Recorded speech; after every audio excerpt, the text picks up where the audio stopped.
Amelie had 48 hours to decide, become the Mafia boss's mistress or watch her family disappear one by one, starting with her 19-year-old brother, whose university campus photos were currently scattered across Kang Min-jun's desk like a targeting map. She'd witnessed a drug shipment she should never have seen, could identify faces that should have stayed shadows, and now the cold-eyed Korean crime lord was offering her a deal that sounded like protection but felt like damnation. What she didn't know was that the first night she agreed to give herself to save her family would be the night she accidentally made a monster remember what it felt like to be human, and that would be far more dangerous than any threat he'd made. The photographs were professional quality, high resolution, time-stamped, damning in their precision. Lucas walking to campus at 7:15 a.m. Lucas at Le Paradis Cafe, blue shirt, laptop open, completely unaware of the lens trained on him from across the street. Lucas outside his apartment building in Port Louis, keys in hand, vulnerable and oblivious.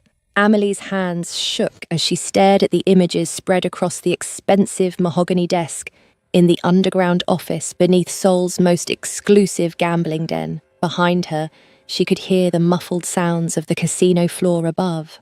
Laughter, slot machines, the orchestrated chaos of people losing money while thinking they were having fun. In front of her, Kang Min-jun watched with the detached interest of a scientist observing a specimen's reaction to stimuli. 24 hours ago, you said you needed time to think about my offer, he said, his English precise despite the accent. I'm a patient man, Miss Rousseau, but my patience has limits, and those limits are currently being tested by the fact that you witnessed one of my organization's most sensitive operations. I didn't see anything, Amelie whispered, though they both knew it was a lie. You saw 40 kilograms of pharmaceutical-grade methamphetamine change hands. You can identify 4 faces, possibly more. You know the location, the time, the method of transfer. Min-jun leaned back in his leather chair, his charcoal suit immaculate, his expression carved from ice. In my world, that makes you a liability. Liabilities are eliminated or controlled. I'm offering you the courtesy of choosing which. Some courtesy, she said bitterly, more than most receive. He gestured to the photographs. Your brother is brilliant, I'm told. Engineering major, top marks, a bright future ahead of him. His dark eyes locked onto hers. How bright that future remains depends entirely on your decision in the next. He glanced at his watch, a Patek Philippe that probably cost more than her annual salary. 47 hours and 32 minutes. Amelie felt tears burn behind her eyes, but she refused to let them fall. Not in front of this man, not when he was so clearly waiting for her to break. What exactly are you asking for? Her voice came out steadier than she felt. I've already explained the terms. You move into my penthouse. You become my companion, visible, available when I require your presence. In exchange, your debts are cleared. Your brother's tuition paid in full. Your mother receives a comfortable monthly stipend. And most importantly, he tapped one of Lucas's photos. Your family remains safe from me and from anyone else who might think to use them as leverage against my organization. You mean I become your whore? Min-jun's expression didn't change. If you prefer that terminology, I think of it as insurance. You become an asset rather than a liability. Assets I protect, liabilities I eliminate. For how long? Until I decide otherwise. That's not an answer. It's the only answer you're getting. He stood, moving around the desk with the fluid grace of a predator. Up close, he was taller than she'd realized during that brief moment in the cargo area, maybe 6 feet, with sharp features that would have been handsome if they weren't so cold. I'll be honest with you, Miss Rousseau, because I don't see the point in lies. I don't love you. I don't even particularly like you. You're a problem that needs solving, but I'm not a monster in all things. Follow my rules, don't make trouble, and you'll find your life considerably more comfortable than it was working night shifts at Busan Port. And if I refuse, the silence that followed was answer enough. Amelie looked down at the photographs again. Lucas, smiling in one shot, completely unaware that his sister's witness to a crime had put a target on his back. Lucas, who'd been so excited when he got his university acceptance. Lucas, who called her every week to talk about his classes and his dreams and his belief that education would lift their family out of poverty. Lucas, who would die because she'd taken a shortcut through a cargo area at the wrong time. I need to see him, she heard herself say. Before I agree, I need to know he's really okay. Minjun studied her for a moment, then pulled out his phone. He spoke rapidly in Korean, then switched to English. You'll video call your brother in 1 hour, from here, with supervision. You'll tell him you're fine. Your job is demanding, everything is normal. If you deviate from that script, if you try to warn him, the deal is off. Understood? She nodded numbly. Good. Wait here. He moved toward the door, then paused. For what it's worth, Miss Rousseau, I do keep my promises. Agree to my terms, and your family will be safer than they've ever been. I have resources you can't imagine. Protection that extends across oceans. Your brother will finish university without ever knowing he was in danger. Your mother will retire from her double shifts. You'll ensure their future by sacrificing your present. His expression was unreadable. Some might consider that noble. Some might consider it slavery. Slavery implies I'd keep you, against your will. I'm giving you a choice. He opened the door. 47 hours, Miss Rousseau. Choose wisely. The video call with Lucas nearly broke her. Her brother's face filled the phone screen, concerned but not panicked. Sister! The man said it was urgent. Are you okay? I'm fine, she forced out, aware of Minjun's guards watching from the corners of the room. My employer just wanted to verify some family information. Nothing to worry about. Your employer called me directly. That's weird. It's a Korean company. Different protocols. The lie tasted like ash. How are your classes going?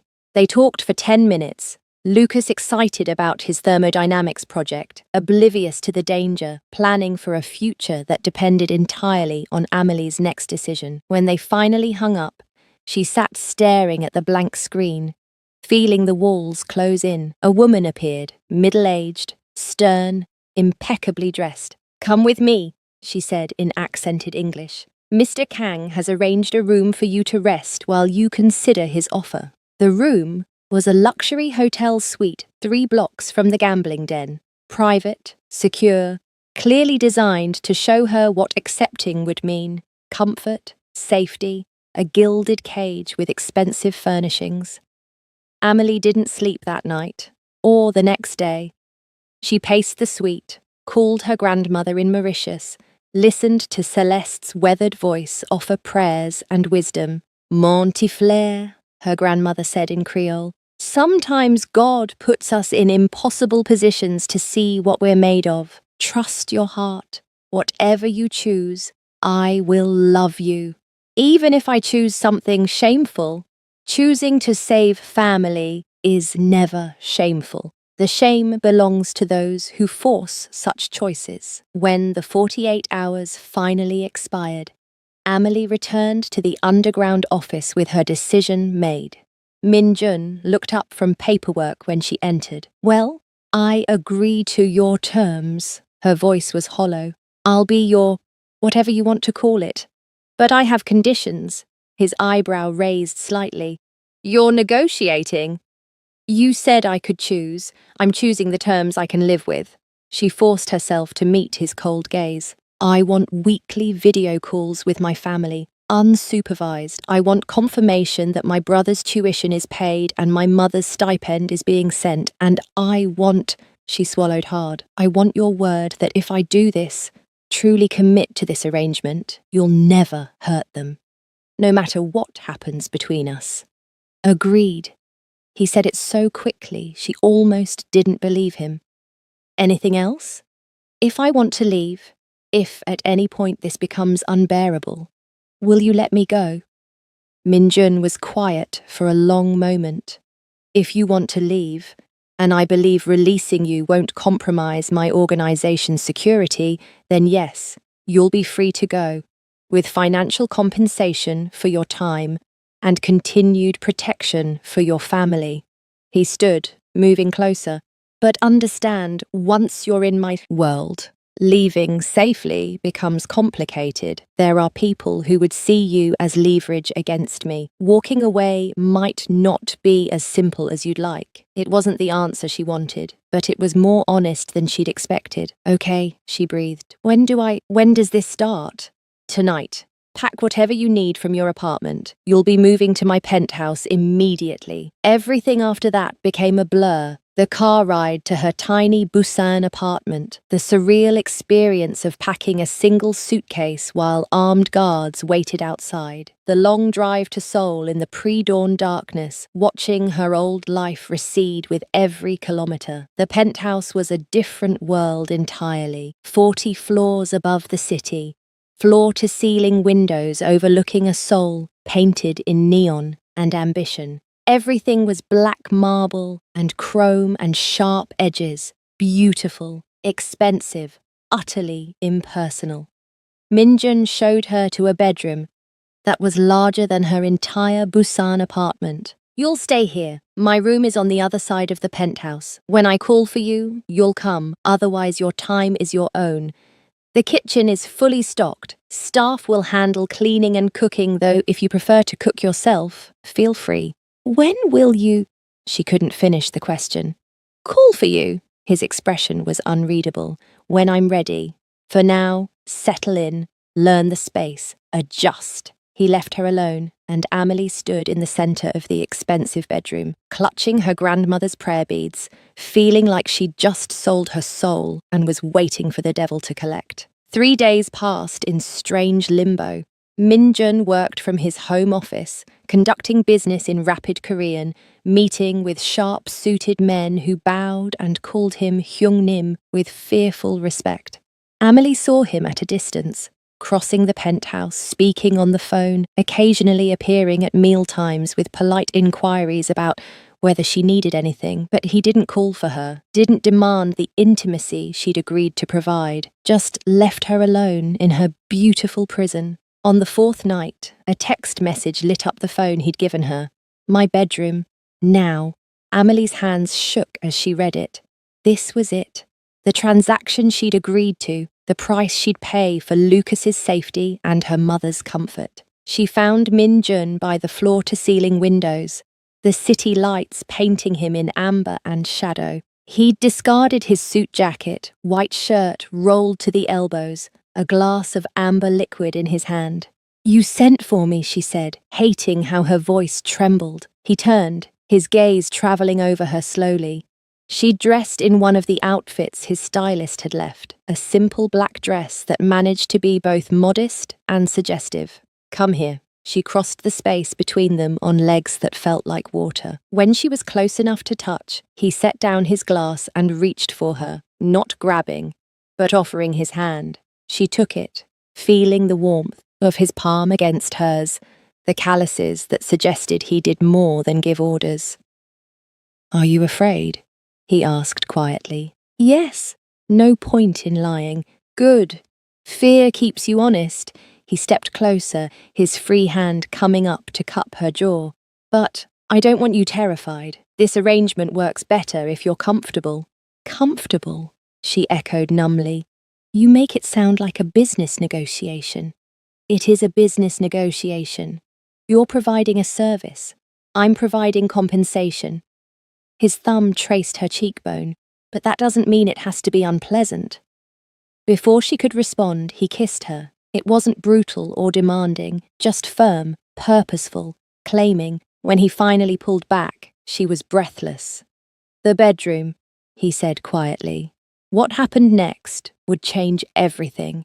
If you're ready for a love story that starts in the darkest place and somehow finds light, stay with us. And if you're drawn to romances where love is the most dangerous choice of all, where choosing each other means risking everything, subscribe now. We've got more stories that will wreck you in the best way. Hit that button and let's keep going. Minjun led her to his bedroom, a space as impersonal as the rest of the penthouse, dominated by a massive bed with black silk sheets. He turned to face her, his expression unreadable. "Last chance," he said. "If you want to leave, if you can't do this, tell me now." She should have run, should have called his bluff, taken the risk, trusted that he wouldn't actually hurt her family over her refusal. Instead, she lifted her chin.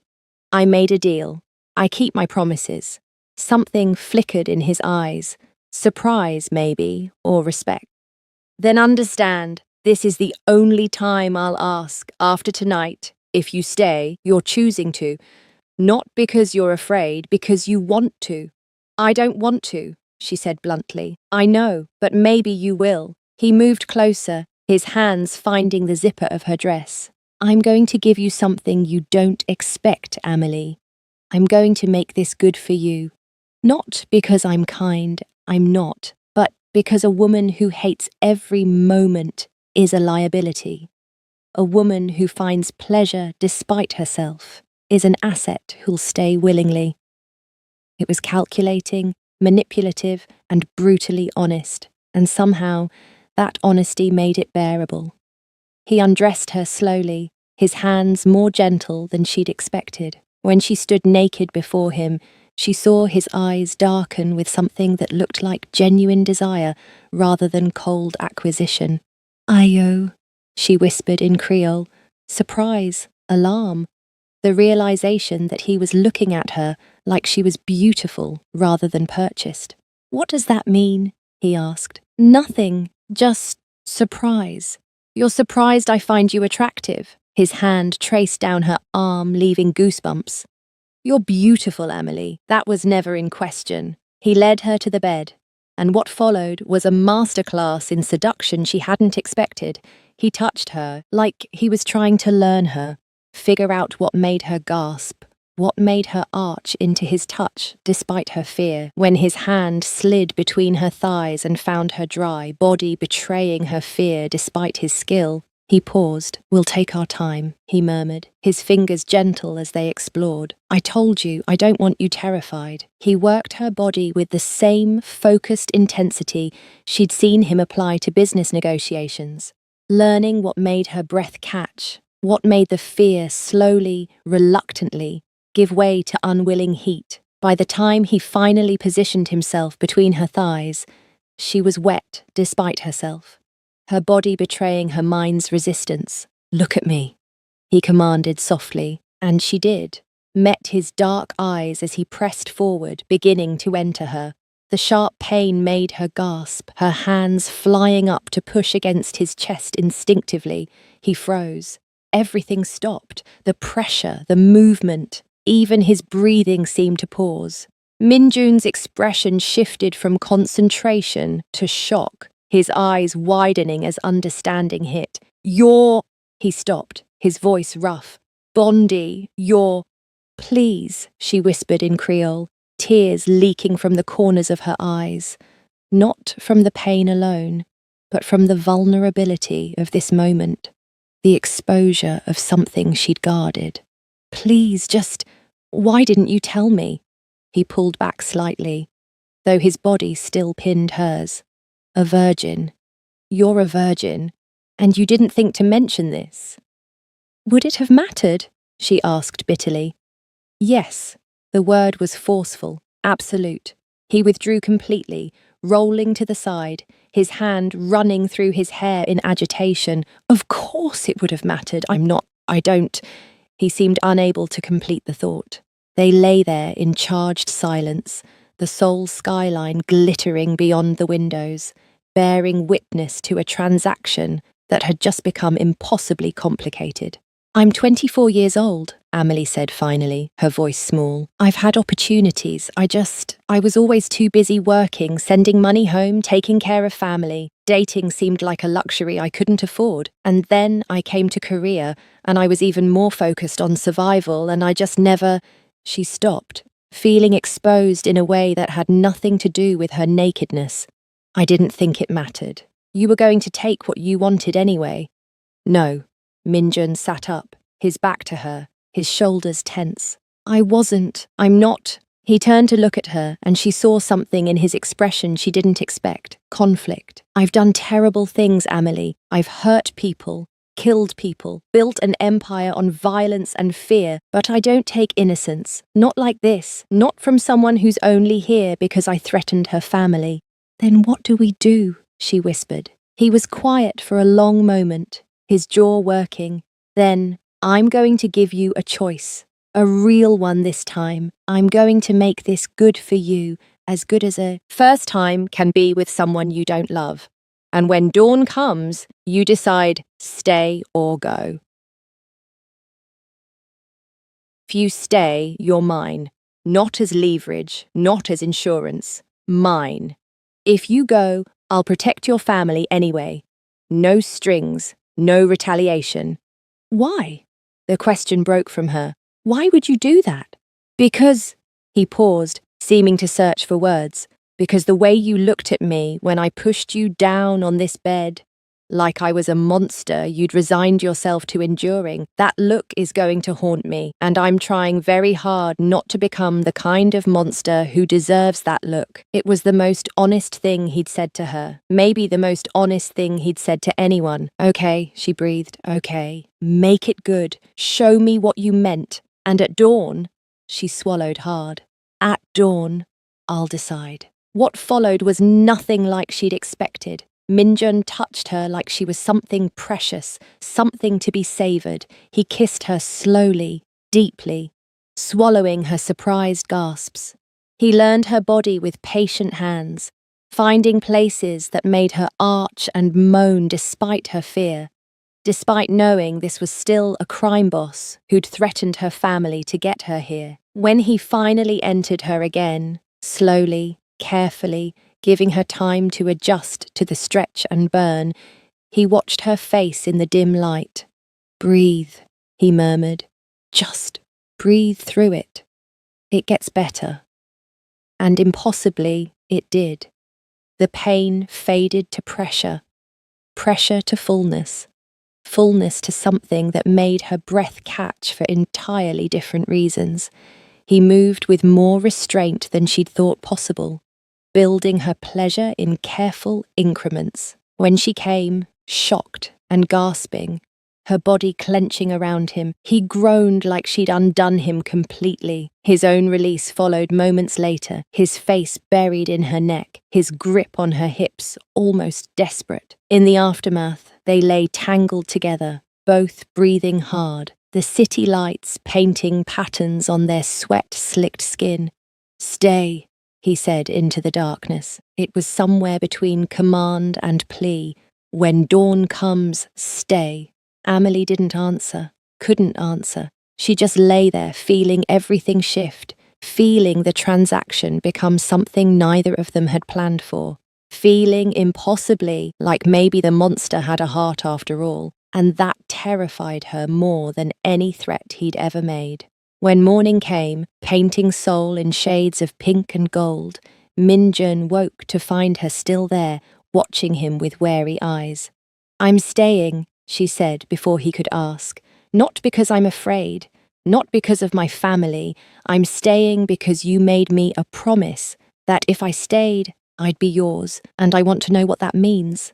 Something fierce and possessive blazed in his expression. It means you're mine to protect, mine to provide for, mine to... He paused. Mine to care for. And what are you? She asked quietly. If I'm yours, what does that make you? Minjun didn't have an answer. He'd never been anyone's before.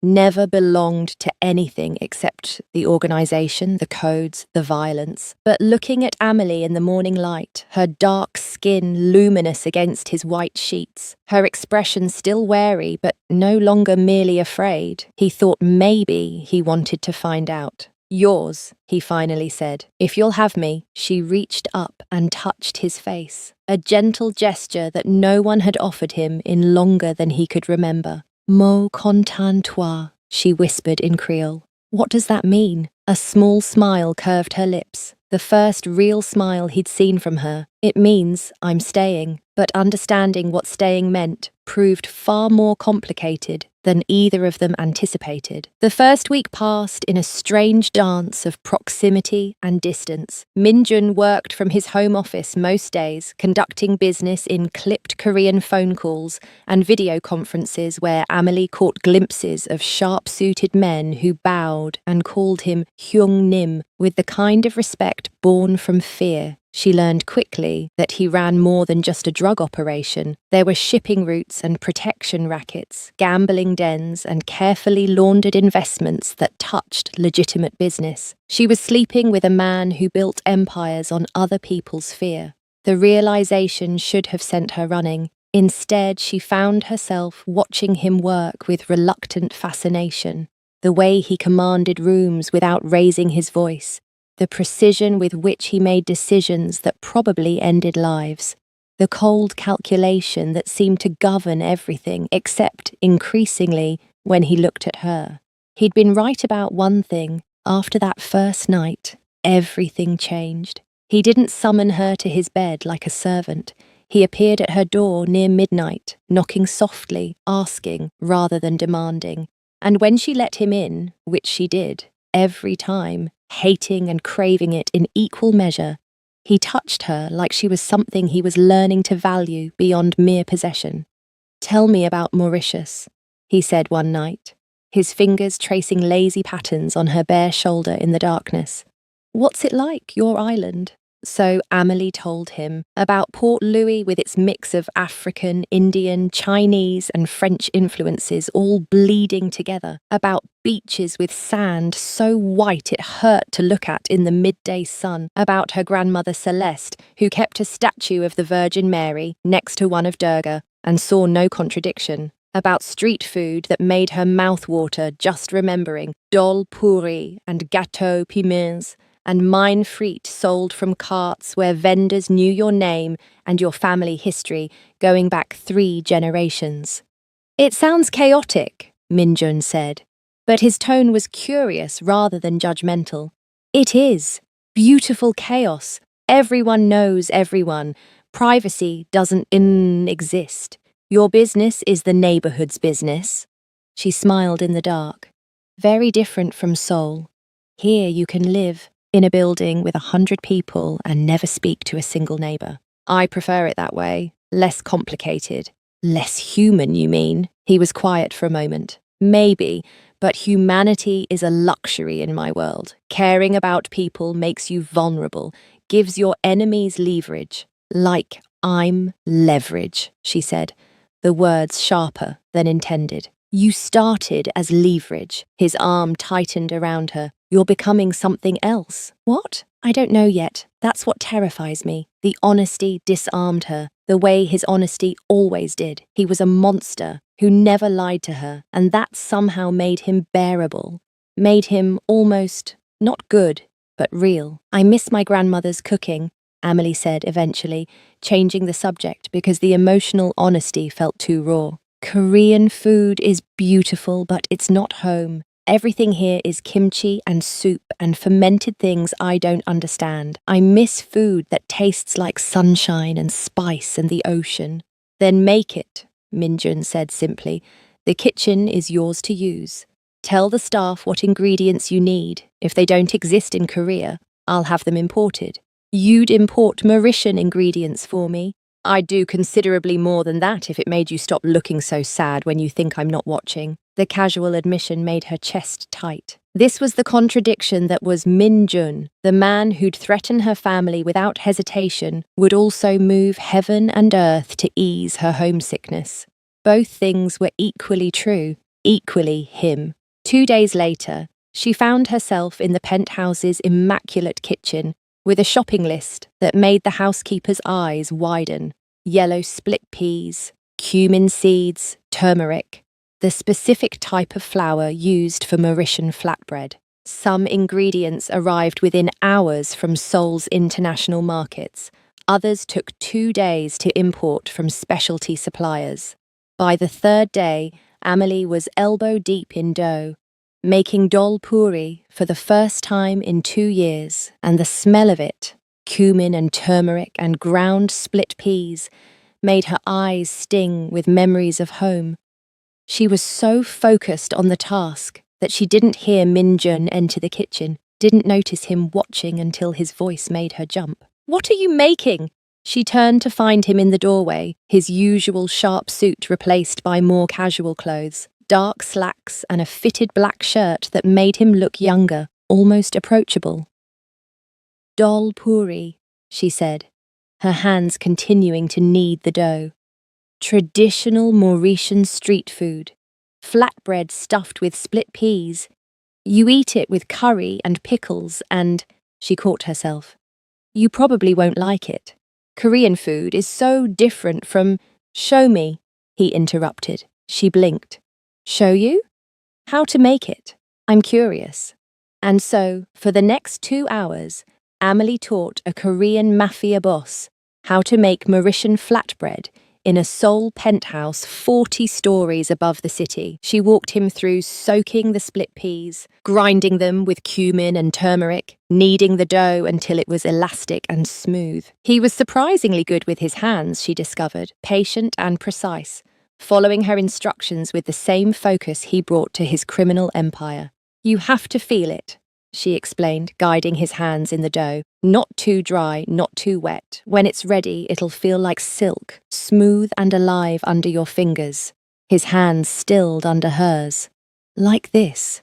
Yes, she breathed, suddenly aware of how close they were standing, the heat of his body against her back, the intimacy of teaching something so personal, so tied to her identity. When the first tol puri came off the pan, golden and steaming, the split peas visible through the thin bread, she tore a piece and held it up to his mouth. You eat it with your hands, she instructed. No utensils. It's peasant food, street food, meant to be messy and shared.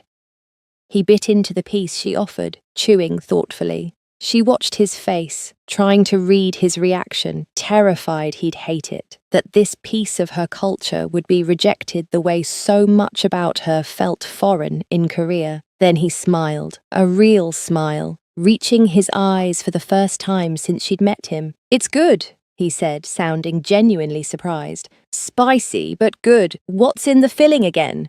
"Cumin, turmeric, ground yellow peas." She felt warmth bloom in her chest at his approval. "My grandmother's recipe. She'd make it every Sunday after church, and the whole neighborhood would come to our house to eat. We'd sit on the veranda and she'd serve dal puri with 3 different curries and pickled vegetables, and everyone would talk and laugh and..." Her voice caught. "I didn't realize how much I missed it until now." "Tell me about her," Min-jun said, pulling up a stool to the kitchen island, reaching for another piece of bread. "Your grandmother." So Amelie told him about Celeste, who at 75 still climbed 3 flights of stairs without breathing hard, who spoke Creole and Hindi and French and had once punched a man twice her size for harassing a young girl at the market, who kept a shrine that blended Catholicism and Hinduism with the ease of someone who understood that God answered to many names, who'd wrapped prayer beads around Amelie's wrist before she left for Korea and said, "Go make your fortune, mon tiflet, but don't forget where you come from." "She sounds formidable," Min-jun commented. "She is. She's..." Amelie paused, her hands going still over the next piece of dough. "She's the strongest person I know. When my father died, my mother just broke, collapsed under the grief. But my grandmother, she kept us together, kept us fed, kept us going, kept us alive." "How did your father die?" The question was gentle, but Amelie flinched anyway. "Gang violence. Wrong place, wrong time. He was walking home from work and there was a shootout between rival groups in Port Louis. He got caught in the crossfire." She met Min-jun's eyes, letting him see the accusation there. "So you understand why my mother hates what you are, why I should hate what you are. But you don't. Not a question." "I don't know what I feel," she admitted. "You're supposed to be the villain in my story.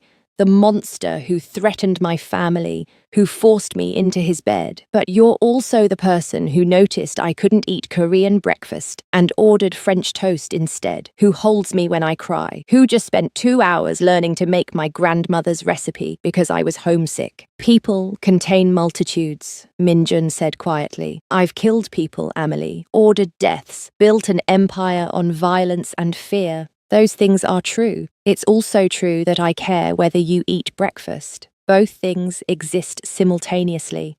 How do you live with that? The contradictions? I don't think about it. Thinking leads to doubt. Doubt leads to hesitation. Hesitation gets you killed. He reached across the counter, his fingers finding hers in the flour dust. But lately, I've been thinking more, doubting more, and I blame you entirely. Sorry, she said, not sounding sorry at all. Don't be. It's... He paused, seeming to search for words. It's not unwelcome, the uncertainty. It means I'm still human enough to question. They finished cooking together, the conversation shifting to lighter things. His favourite books, spy thrillers and historical fiction that surprised her. Her attempts to learn Korean from drama shows, which he found hilarious because drama Korean bore little resemblance to actual conversational language. The strange quirks of living in Seoul versus Port Louis, how Seoul never slept but was somehow more lonely, how Port Louis was crowded and nosy but never made you feel alone. When they finally sat down to eat the dol puri with curry, Amelie had approximated from available ingredients. Minjun insisted she teach him the proper way to eat it. Tear the bread like this, she demonstrated. Scoop the curry. No, with your right hand, left hand is for drinking. Yes, like that. Now, he made a mess, curry dripping down his fingers, and she laughed. Actual laughter, bright and surprised, and he stared at her like he'd never heard a sound quite like it. What? She asked, suddenly self-conscious. You haven't laughed since you arrived, he said. I was starting to think you couldn't. I haven't had much to laugh about. No, he agreed. You haven't. I'm sorry for that. The apology hung between them. Unexpected and sincere. Amelie didn't know how to respond, so she did the only thing that felt right. She reached across the table and took his curry-sticky hand in hers. Thank you, she said quietly, for this, for trying. I'm not good at trying, he admitted. I'm better at taking what I want, and damn the consequences. Then maybe I'm good for you. Maybe you are. That night, when he came to her bed, it was different, slower, less about possession and more about exploration. He touched her like he was memorizing her, and she touched him back, tracing the scars on his ribs, the old bullet wound on his shoulder, the story of violence written on his skin. Tell me, she whispered as his mouth found her throat. Tell me about these. So he did. Between kisses and touches and the slow build of heat between them, he told her stories.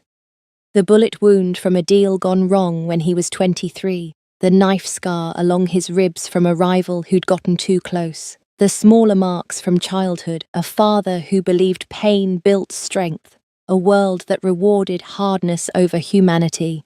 You survived, she murmured, her fingers gentle over each mark. You survived all of it. Surviving isn't living, he said against her skin. Then live, she challenged. Right now. With me, no empire, no obligations, just us. And he did. He made love to her with an intensity that stole her breath, learning her body the way she'd taught him to make tol puri, patient, attentive, focused entirely on her pleasure. When she came apart beneath him, she cried out in Creole, words that might have been prayers or profanity or both, and he swallowed them with his kiss. After, tangled together in expensive sheets with Seoul's lights painting patterns on their skin, she taught him Creole phrases in the darkness. Mo content toi, she said, her fingers tracing patterns on his chest. You know that one already. I like you. I'm fond of you. Mo content toi, he repeated, his pronunciation terrible but earnest. What else? Ayo, she said. It means surprise, concern, a little bit of alarm, like when you see something unexpected. Ayo? He tried the sound, mangling it beautifully. Yes, it's very useful. Mauritians say it constantly. Ayo, look at that. Ayo, what are you doing? Ayo, that's terrible. She demonstrated the different inflections, and he attempted each one, his serious concentration making her smile. Pas rod tracasse, she continued. Don't look for trouble. Very important phrase in Mauritian life. I think I've already found trouble, he said, his hand moving into her hair, the moment you walked past those shipping containers. Qui manière, she said. How come? What's wrong? Also very useful. Qui manière you make everything feel different, he asked, the Creole awkward in his mouth, but the sentiment clear. Mon petit fleur, she whispered. My little flower, what my grandmother calls me. Mon petit fleur, he repeated softly, and the endearment sounded almost reverent in his rough voice. You're a terrible student, she teased. Your accent is atrocious. Then you'll have to keep teaching me. It was the closest he'd come to asking her to stay long-term, and they both knew it. Maybe I will, she said softly. He pulled her closer, and she let him, feeling the contradiction of safety in dangerous arms, comfort in the embrace of someone who'd threatened everything she loved but was becoming something she couldn't quite name. The second week brought Park Tae-hyun into her life. Minjun's underboss arrived unannounced one morning, walking into the penthouse like he owned it. Stocky where Minjun was lean, scarred where Minjun was relatively unmarked. He had the look of a man who'd fought his way up from nothing and bore the proof of every battle. Amelie was curled up on the living room couch with one of Minjun's thriller novels. When the door opened, she froze, her heart hammering as Taehyun stopped short, his eyes narrowing as he took in every detail, her position on the couch, the book in her hands, the way she wore one of Minjun's shirts over leggings. Hyung-nim, he called out in Korean. Minjun emerged from his office, his expression cooling when he saw his second-in-command. I didn't summon you. No, Taehyun agreed, still staring at Amelie with open assessment. But we need to talk. Privately. Minjun's jaw tightened, but he nodded. To Amelie, his voice gentler. Go to your room. She fled without argument, but she could hear their raised voices through the door, not the words, but the tone. Argument, accusation, concern bleeding into anger. When Minjun came to her later, his expression was thunderous. Taehyun thinks I'm being foolish, he said without preamble. Keeping you here, showing preference. He says it makes me weak, distracted. He might be right, Amelie said quietly. He's absolutely right. Minjun moved closer, his hands finding her shoulders, his grip firm but not painful. The men are talking about you, about how I've changed since you arrived. Some see it as weakness, others are simply curious, but it's becoming complicated. Then send me away. No, the word was flat, absolute, brooking no argument. Then what? She asked. What do we do? We continue as we are, he said, and I deal with anyone who has a problem with it. Minjun, if I'm causing problems in your organization, you're not causing anything. They're revealing their prejudices, and I'm learning who's truly loyal versus who follows me out of fear. He kissed her then, hard and possessive, like he could somehow brand her as his through force of will alone. You're mine! I don't care what my organization thinks. I don't care what anyone thinks. You're mine, and that's the end of the discussion. But it wasn't the end. Amelie could feel it, the pressure building, the outside world encroaching on their bubble of carefully constructed normalcy. That night, Lucas called. It was their first real conversation since she'd entered Minjun's world, and Amelie had been dreading it. Her brother's face filled the screen, bright and smiling and completely oblivious to the danger he'd been in just weeks ago. Sister, finally! I've been trying to reach you for days. Where have you been? I got a new job. she said, the lie sitting heavy on her tongue. Live-in position, translating for a businessman. Very demanding. Must be if he won't let you have time for family calls. Lucas grinned, his enthusiasm infectious. But, hey, the money. Bondi, sister, what did you do? My tuition was paid in full 4 years. And Maman says someone deposited money in her account. Told her it was from you. I've been saving. Amelie interrupted, her heart racing. I wanted to surprise you. Well, you did. We're so grateful. This changes everything for us. His expression sobered slightly. But I miss you. When are you coming home to visit? I don't know, she admitted. This job, it's complicated. But I'm okay, I promise. Is your boss good to you? You look tired. I'm fine, she lied. Really, just busy. Tell me about your classes. They talked for another 20 minutes. Lucas excited about his thermodynamics project, completely unaware that he'd been photographed and targeted and extracted to Korea for his own safety. When she finally ended the call, she found Min-jun watching from the doorway. He seems like a good kid, he said. He's brilliant and kind and everything good about our family. You protected him. That's what family does. By selling myself to a gangster. By making an impossible choice under impossible circumstances. Min-jun moved into the room, pulling her against his chest. Don't diminish your sacrifice by calling it selling. You made a strategic decision to protect someone you love. There's no shame in that. My mother would disagree. Your mother doesn't need to know. But secrets, Amelie was learning, had a way of surfacing when you least expected them. The package arrived on a Tuesday afternoon, shattering their careful peace.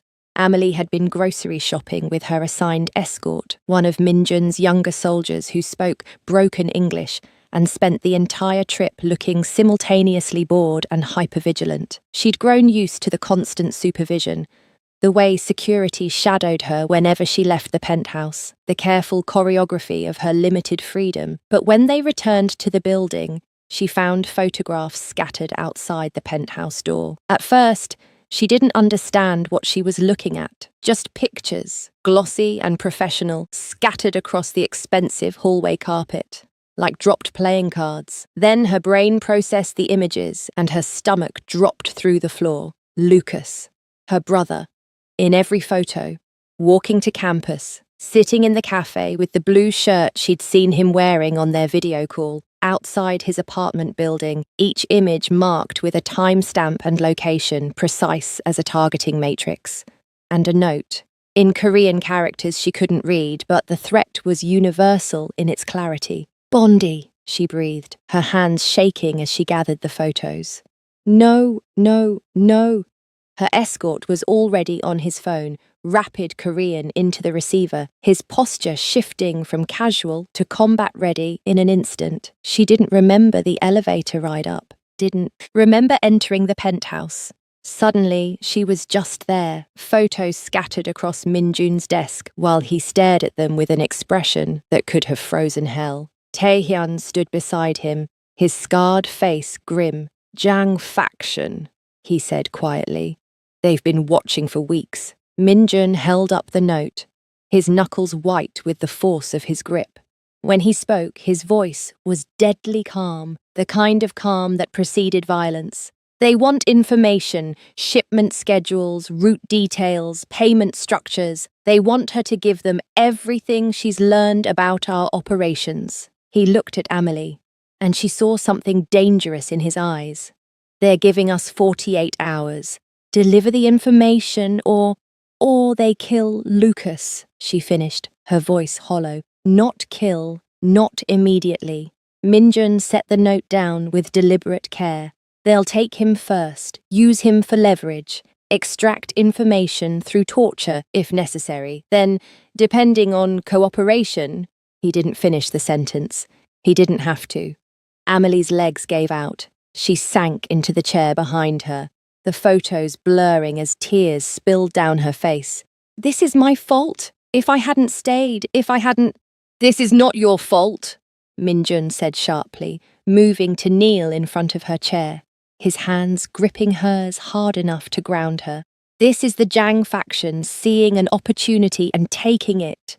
This is them making a strategic move against my organization using available leverage. You are not responsible for their choices. But Lucas is in danger because of me, because I'm with you. Lucas is in danger because the Jiang faction are ruthless opportunists. If it wasn't him, they'd find another pressure point.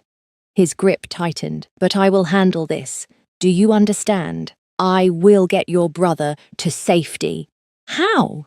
She pulled her hands free, standing abruptly, her fear morphing into anger. How are you going to protect him when he's in Mauritius and you're here? When they've already been watching him long enough to establish his patterns? When they clearly have people on the ground who can— I have people everywhere, Minjun interrupted, standing with her. Mauritius included. I can have a team at his apartment within 6 hours. Have him extracted and on a plane to Seoul within 12. He'll be here under my protection before the Jiang deadline expires.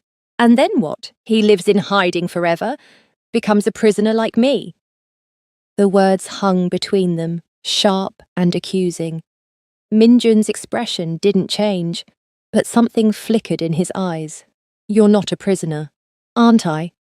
She gestured at the penthouse, at the security, at the life she'd been forced into. I can't leave without permission, can't contact my family without clearing it through you first, can't make a single choice without considering how it affects your organization. That sounds like prison to me. You can leave, he said quietly, and the words shocked her into silence. Right now. I'll arrange protection for your family, extract your brother, ensure your mother's safety. You can walk out that door and never look back. I won't stop you. She stared at him. You mean that? I've never lied to you, Amelie, not once. And he hadn't. For all his manipulation, his threats, his criminal empire, he'd been brutally honest from the start about what he was, what he wanted, what he was capable of. If I leave, she said slowly, what happens to you? I survive, like I always have. That's not what I asked. A muscle worked in his jaw. What happens to me is irrelevant. Not to me. The admission surprised them both. 3 weeks ago, she'd hated him, had seen him as the monster who'd destroyed her life, the criminal who'd backed her into an impossible corner, the villain in her story. Now she couldn't imagine walking away, not while he was looking at her like that. Like she was something precious he was trying desperately not to break. Not while her own treacherous heart was learning to care for someone who'd started as her captor and become something infinitely more complicated. Qui manière, she whispered in Creole, her voice breaking. How did this happen? How did I start caring about you? The same way I started caring about you, he said roughly, closing the distance between them. One day at a time, one conversation, one meal, one moment of unexpected gentleness in a life full of violence. Before she could respond, Tae-hyun cleared his throat from across the room. Hyung-nim, we need to move quickly. If we're extracting the brother— Do it, Minjun ordered without looking away from Amelie. Best team, priority extraction, and find out how long Jiang's been surveilling. I want to know every person who touched this operation. Tae-hyun nodded and disappeared, already pulling out his phone. Minjun pulled Amelie against him, his arms coming around her with desperate strength. I will keep him safe, he promised into her hair. Your brother, your mother, you, I will keep all of you safe. At what cost? She asked, against his chest. How many people will you kill for me? As many as necessary. The answer should have horrified her, should have sent her running, should have made her see him for the monster he truly was.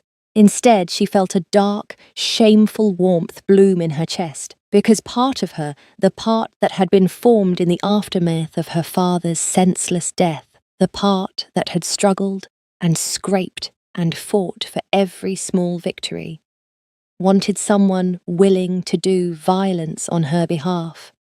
She'd spent 24 years being good, being careful, following rules that didn't protect her, trusting systems that didn't serve her. And where had it gotten her? Standing in a mafia boss's penthouse, afraid for her family, trapped between worlds, learning that sometimes the only language the world understood was violence. Okay, she said against his chest, making a choice she knew she couldn't unmake. Okay. Save my brother, protect my family, do whatever you have to do. She pulled back to look at him, letting him see the shift in her eyes, the moment she stopped fighting what she was becoming. And I'll stay, not because I'm afraid, not because you forced me. I'll stay because I choose to. Something fierce and triumphant blazed in his expression. You're choosing me, even knowing what I am? What this means. I'm choosing us, she corrected. Whatever this is between us, I'm choosing to see where it goes, even if it's dangerous, even if it destroys me. I'm choosing you. He kissed her then, hard and possessive and full of promises. Neither of them could afford to make, but were making anyway. And Amelie kissed him back, understanding that she'd just crossed a line she could never uncross. She wasn't a prisoner anymore. She wasn't even a reluctant participant. She was a willing accomplice in her own transformation. And that made all the difference. The extraction took 14 hours. Minjun coordinated everything from his office, speaking rapid-fire Korean into multiple phones, directing his people in Mauritius with the precision of a general commanding troops. Amelie sat in the corner, watching him order people's movements, authorize payments, casually discuss violence with the same tone someone might use to order dinner. She should have been horrified. Instead, she was fascinated. This was who he really was, not the man who'd learned to make dal puri, not the person who held her when she cried. This was Kang Min-jun, crime boss, the person who'd built an empire on calculated brutality and strategic thinking, and she couldn't look away. The cafe, he said into the phone, switching between Korean and English seemingly for her benefit. That's where he goes every morning at 7:15. Have 2 men there tomorrow. When he arrives, approach calmly. Show him the credential photograph of his sister. Tell him she sent you. He'll either cooperate or panic. If he panics, sedate him. No permanent damage. Amelie flinched at the casual mention of sedation, but Min-jun just continued issuing orders, like he was arranging a business meeting rather than an international kidnapping. By evening Korea time, early morning in Mauritius, Lucas was in custody. Not kidnapped, Min-jun insisted, though Amelie wasn't sure her brother would appreciate the distinction. Protected, secured, extracted. The video call came through at midnight. Lucas's face filled the screen, bewildered and clearly sedated, his eyes struggling to focus. Sister? What's happening? These men, they said you sent them. They showed me your picture, but then His hand went to his neck where the injection site would be. They drugged me, took me on a plane. I woke up in Korea and his eyes focused past her, landing on Min-jun standing behind her chair. Who is that? That's Min-jun, Amelie said carefully, aware of how insane this was, about to sound. He's the one who paid your tuition. The businessman I told you about.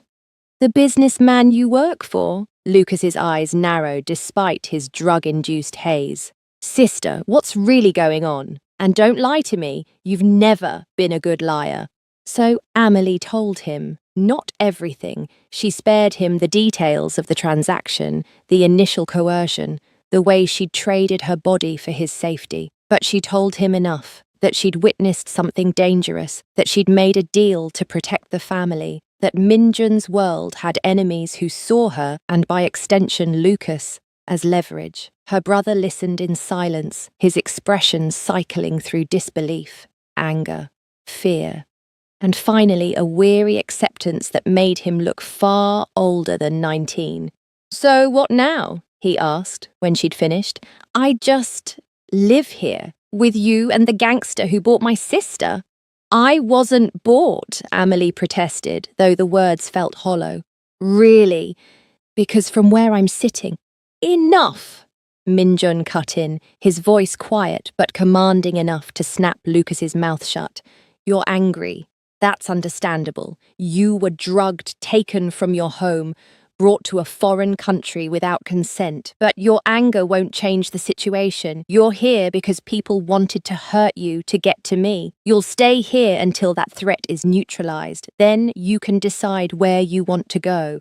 And if I want to leave now, Lucas challenged, then you'll be escorted back to Mauritius and placed under armed protection there. But you'll go to a safe house, not your apartment. You'll have guards watching you every moment. Your freedom will be even more restricted than it would be here. Minjun's hand tightened on Amelie's shoulder. Your sister would prefer you safe and nearby where she can see you, but the choice is yours. Lucas looked at Amelie, and she saw the question in his eyes. Are you okay? Really? She nodded slightly, trying to convey reassurance she didn't entirely feel. Pa rod tracasse, sister, Lucas said finally in Creole, and she heard the worry beneath the words. Don't look for trouble. But the trouble had already found them, had wrapped its arms around them and refused to let go. I'll stay, he said to Minjun, his voice reluctant but resigned, for now. But I want to continue my classes remotely, and I want to be able to call maman without someone listening to every word. Agreed. I'll arrange a tutor for Korean language lessons as well. You'll need it to navigate Seoul, and your calls to your mother will be private, with the understanding that if you tell her anything that compromises security, the consequences fall on all of us. Minjun's expression was unreadable. We're clear. Crystal. After the call ended, Amelie sat in silence, processing the reality that her brother was now part of this world. Minjun dismissed the staff, poured them both drinks, soju for him, wine for her, and sat beside her on the couch. He'll adjust, he said. Give him time. He's a good kid. He doesn't deserve this. No one deserves the hand they're dealt. We just learn to play it. He took a long drink. He's smart, resilient. He'll survive this. Is that what we're doing? Just surviving? I don't know what we're doing, Minjun admitted. I've never... He stopped, seeming to struggle with the words. I've never cared about someone's opinion before, never wanted someone to see me as more than what I am. But with you, with your brother now, I find myself wanting to be worthy of your trust. And I don't know how to do that while still being what I need to be to keep you safe. You're doing fine, she said softly. Am I? Because I just had your teenage brother sedated and flown across the world against his will. That doesn't feel fine. You saved his life. I endangered it first, by keeping you, by being selfish enough to want you despite knowing the risks. He set down his glass with deliberate care. Taehyun was right. You make me weak, but I can't bring myself to care. That's not weakness, Amelie said, turning to face him fully. That's the opposite. Weakness would be never letting anyone matter, never risking anything. You're risking everything for this, for us. That takes more strength than I think you realize. He looked at her like she'd said something profound, and maybe she had, or maybe they were both just desperately trying to reframe their impossible situation into something bearable, something that didn't make them monsters or fools. Stay with me tonight, he said, though it wasn't really a question. Not in my bed. Just stay. I don't want to be alone. So she did. They fell asleep on the couch, tangled together, the Seoul skyline glittering beyond the windows like a promise or a threat or both. Lucas arrived the next afternoon, escorted by two of Minjun's men, and looking significantly less drugged but no less disoriented. Amelie met him at the door. Pulling him into a hug, he returned stiffly. Your penthouse prison is very nice, he said in Creole, his tone dry. It's not a prison. Sure it isn't. He pulled back, looking around with wide eyes. Sister, this place it's insane. How much money does this guy have? Too much, probably. Minjun appeared from his office, and Amelie watched the two men size each other up, her brother wary and defensive, Minjun assessing and cautious. Your room is ready, Minjun said in careful English.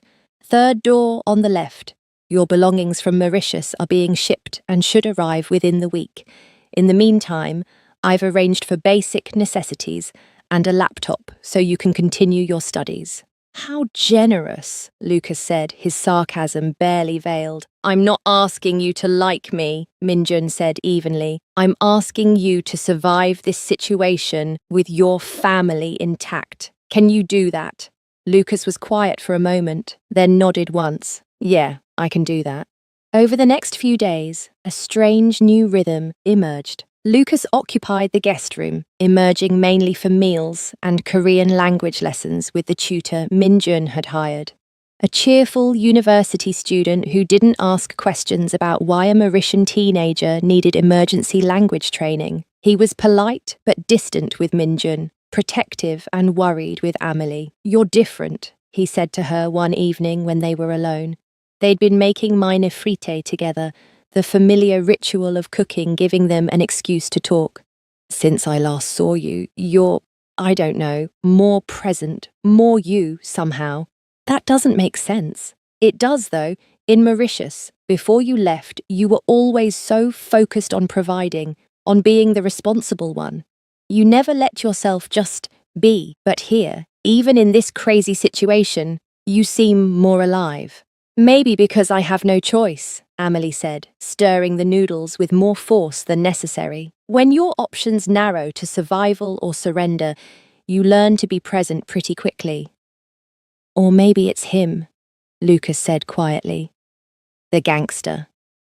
His name is Min Jun." "Okay, Min Jun. The man who threatened our family to get you into his bed."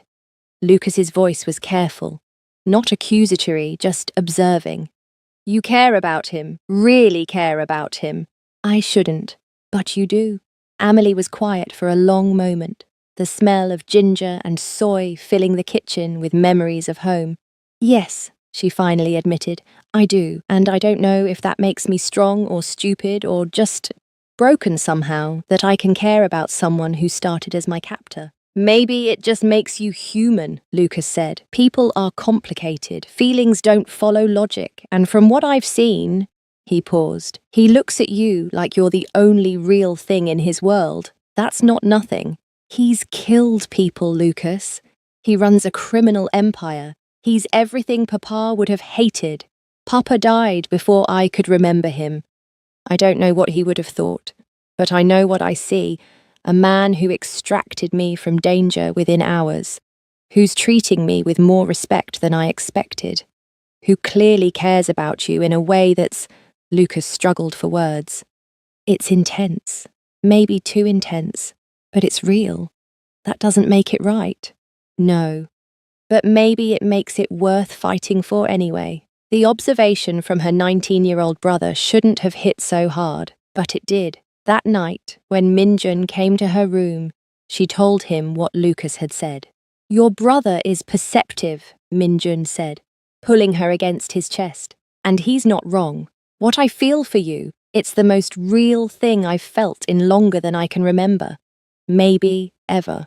"That's not exactly a love confession," she teased gently. "I don't know how to do love confessions. I've never—" He stopped, his arms tightening around her. "I've never been in love before. I don't know if what I feel qualifies, but I know I think about you constantly. I know I rearrange my entire organization's operations to keep you safe. I know the thought of losing you makes me want to burn the world down. Is that love?" "I think it might be," Amelie whispered. "The obsessive, dangerous kind that probably isn't healthy but feels inevitable anyway." "And you, what do you feel?" She thought about lying, about protecting herself with careful words and emotional distance. Then she thought about what Lucas had said, about being more alive here, more present, more herself. "I love you," she said simply. "I don't want to. It would be easier if I didn't, but I do. I love the way you learned to make dal puri because I was homesick. I love that you're trying to be better even though you don't believe you can be. I love that you're honest about being a monster instead of pretending to be a hero. I love—" Her voice cracked. "I love you despite every reason not to. Maybe because of every reason not to." He kissed her then, deep and desperate, and she tasted salt, realized with shock that he was crying, actually crying, tears sliding silently down his face as he kissed her like she was oxygen and he'd been drowning. Michio, he said roughly when they finally broke apart. I'm crazy, crazy about you, crazy for you. What I feel, it's insanity. Then we're both insane, she said, wiping his tears with her thumbs. This man who killed people for a living, but cried when someone loved him. And maybe that's okay. They made love that night with a tenderness that made her chest ache. Every touch a promise, every kiss a confession. And when he finally moved inside her, his forehead pressed to hers, his eyes never leaving her face, she understood that this was what they'd been building toward from that first night, not just physical intimacy, but the kind of emotional nakedness that was far more terrifying. Saranghae, he whispered in Korean, I love you. Mo kontan toi, she answered in Creole, I love you. 2 languages, 2 worlds, 1 impossible truth. A week later, Minjun announced they were leaving Seoul. Where are we going? Amelie asked, watching him pack with efficient precision. My safe house, in the countryside. The Jang faction threat has been neutralized, but I want you and Lucas somewhere even more secure while I handle the aftermath. He paused in his packing. It's where I go when I need to breathe. The only place that's mine, not my father's empire. I want you to see it. The drive took 2 hours. Seoul's dense urbanity gradually giving way to mountains and valleys painted in autumn colors. The safe house turned out to be a traditional hanok. Curved tile roof, wooden beams, ondol heated floors, sliding hanji paper doors. It was nestled into the mountainside, surrounded by forest, with security cameras hidden among the trees and guards patrolling a perimeter Amelie couldn't see but knew was there. It was the most beautiful prison she'd ever seen. Lucas took one look at the traditional architecture and grinned. This is where you've been hiding the real career. I was starting to think it was all just Seoul skyscrapers and convenience stores. This was my mentor's house, Minjun explained as they entered. He left it to me when he died. It's the only place I can truly relax. They settled into a strange domesticity over the next week. Lucas studied Korean with surprising dedication, video calling his tutor and practicing with the housekeeper who seemed charmed by his attempts. Min Jun worked from the small office, his business continuing even in retreat.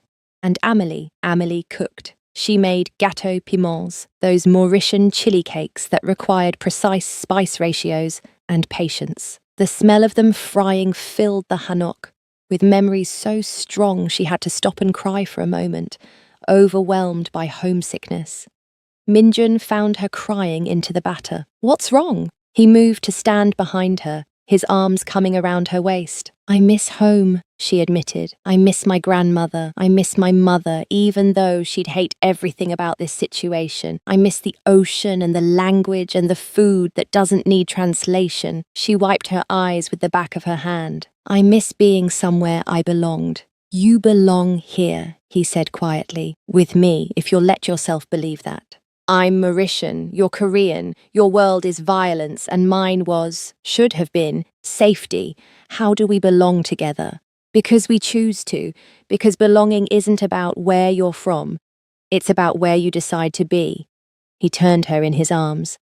And I choose you, every day, every moment, I choose you. Even though I'm broken, the question escaped before she could stop it. You're not broken. You're adapting. Surviving, becoming someone new because your circumstances demanded it. His hand cupped her face. That's not weakness. That's evolution. She kissed him, tasting salt and uncertainty and the desperate hope that maybe he was right. Maybe she wasn't broken. Maybe she was just becoming. That afternoon, she taught Minjun to make proper mine frite. Stir-fried noodles with vegetables and shrimp, seasoned with ginger and soy and sesame oil. He was getting better at Mauritian cooking, his precise nature lending itself well to following recipes. In return, he said as they cooked, I'll teach you to make proper kimchi, not the quick version, the traditional kind that takes time and patience. So they spent the evening making kimchi together, Minjun explaining the process with the reverence of someone passing down sacred knowledge. It's about patience, he said as they salted the cabbage, watching it wilt slowly. Every step matters. Rush it, and the fermentation is off. The flavour suffers. It's like, he paused, it's like what we're doing, building something that needs time to develop properly. You can't force it. You can only create the right conditions and wait. Philosophy from a crime boss, she teased. Philosophy from my grandmother, he corrected softly. She taught me when I was 8, before my father decided cooking was beneath the heir to his empire. I'd sneak to her house every weekend and help prepare kimchi for the winter. She never told my father. You loved her. She was the only person who made me feel human, who never expected me to be cold or calculating or perfect. With her, I could just be, he struggled for words, a child. Someone who made mistakes and got messy and laughed, his hands stilled in the cabbage. She died when I was 12. Heart attack. Sudden. I cried at her funeral, the last time I cried before you. Before me? Amelie asked softly. That night you broke down, after you'd fallen asleep. I went to my office and his voice roughened. I grieved for what I'd done to you, for what I'd become, for the man my grandmother raised me to be versus the monster my father made me. Amelie set down the cabbage, moving to wrap her arms around him from behind. Your grandmother would be proud of you now, not despite choosing me, because of it, because you're finally choosing to be human instead of the weapon your father forged. I hope you're right. I am, and someday, when all this settles, I'll take you to Mauritius. You can meet my grandmother. She'll terrify you with questions and judge you mercilessly, but if she decides you're worthy, she'll feed you until you can't move and adopt you into the family like you were born to it. You want me to meet your grandmother? He turned in her arms, his expression surprised. Of course. If we're doing this, really doing this, eventually you'll meet my family properly, not as the gangster who threatened them, but as the man I love. She smiled slightly. Fair warning, my grandmother is formidable. She'll ask about your intentions and your finances, and whether you go to church. Are you prepared for that? I look forward to it, he said, and sounded like he meant it. They finished making the kimchi together, the cabbage and spices mixing in large jars that would ferment slowly over weeks. While they worked, Lucas appeared in the doorway, his expression thoughtful. You two are disgustingly domestic, he said in Creole, like an old married couple. We've known each other a month, Amelie protested. Doesn't matter, you move around each other like you've been doing this for years. Lucas paused. It's actually kind of nice. Weird, but nice. That night, Minjun took Amelie to his meditation room, a small space at the back of the hanok with a shrine, incense, and sliding doors that opened to a private garden. My mentor is buried in the mountains near here, he explained, lighting incense with practiced movements. I come here every year on the anniversary of his death to perform Jesa, the ancestral rite. He hesitated. It's the most honest I ever am. When I'm honoring the dead, I can't lie about who I am or what I've become. He performed the ceremony with solemn reverence, bowing deeply, offering rice wine and fruit, speaking prayers in Korean she didn't understand but recognized as profound. She watched from the doorway, not wanting to intrude, witnessing his grief and his gratitude and his guilt, all mixing together in this private ritual. When he finally rose, he found her watching with tears on her face. Why are you crying? He asked softly. Because you're more than they let you be, she said. Your father, your organization, even yourself. You've all decided you're just a weapon, just a monster. But this, she gestured at the shrine, This is real too. The grief, the honor, the reverence for tradition and memory. You're not just one thing, Minjun. You're everything, all of it at once. He pulled her into the room, and what happened next felt sacred. They made love on the floor, surrounded by the lingering scent of incense and the weight of honored dead.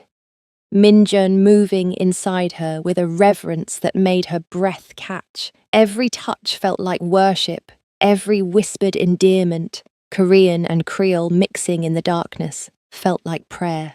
Jagiya. He breathed against her throat as he moved deeper. Saranghe, Saranghe. Monty Flair, she answered, her voice breaking on the Creole as pleasure built. Mo content toi, mo content toi. When they finally came together, his name a prayer on her lips, and hers a benediction on his.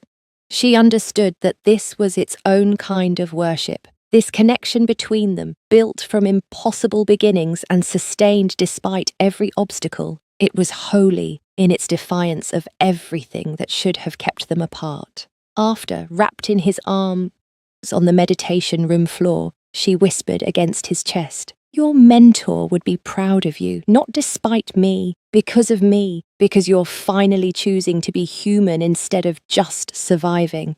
I hope you're right," he murmured into her hair. "I am." They fell asleep there, and when Amelie dreamed that night, it was of futures she'd never let herself imagine. Minjun beside her on a Mauritian beach, her grandmother's blessing, their families gathered despite all odds, peace earned through impossible choices. She should have known peace was too fragile to last.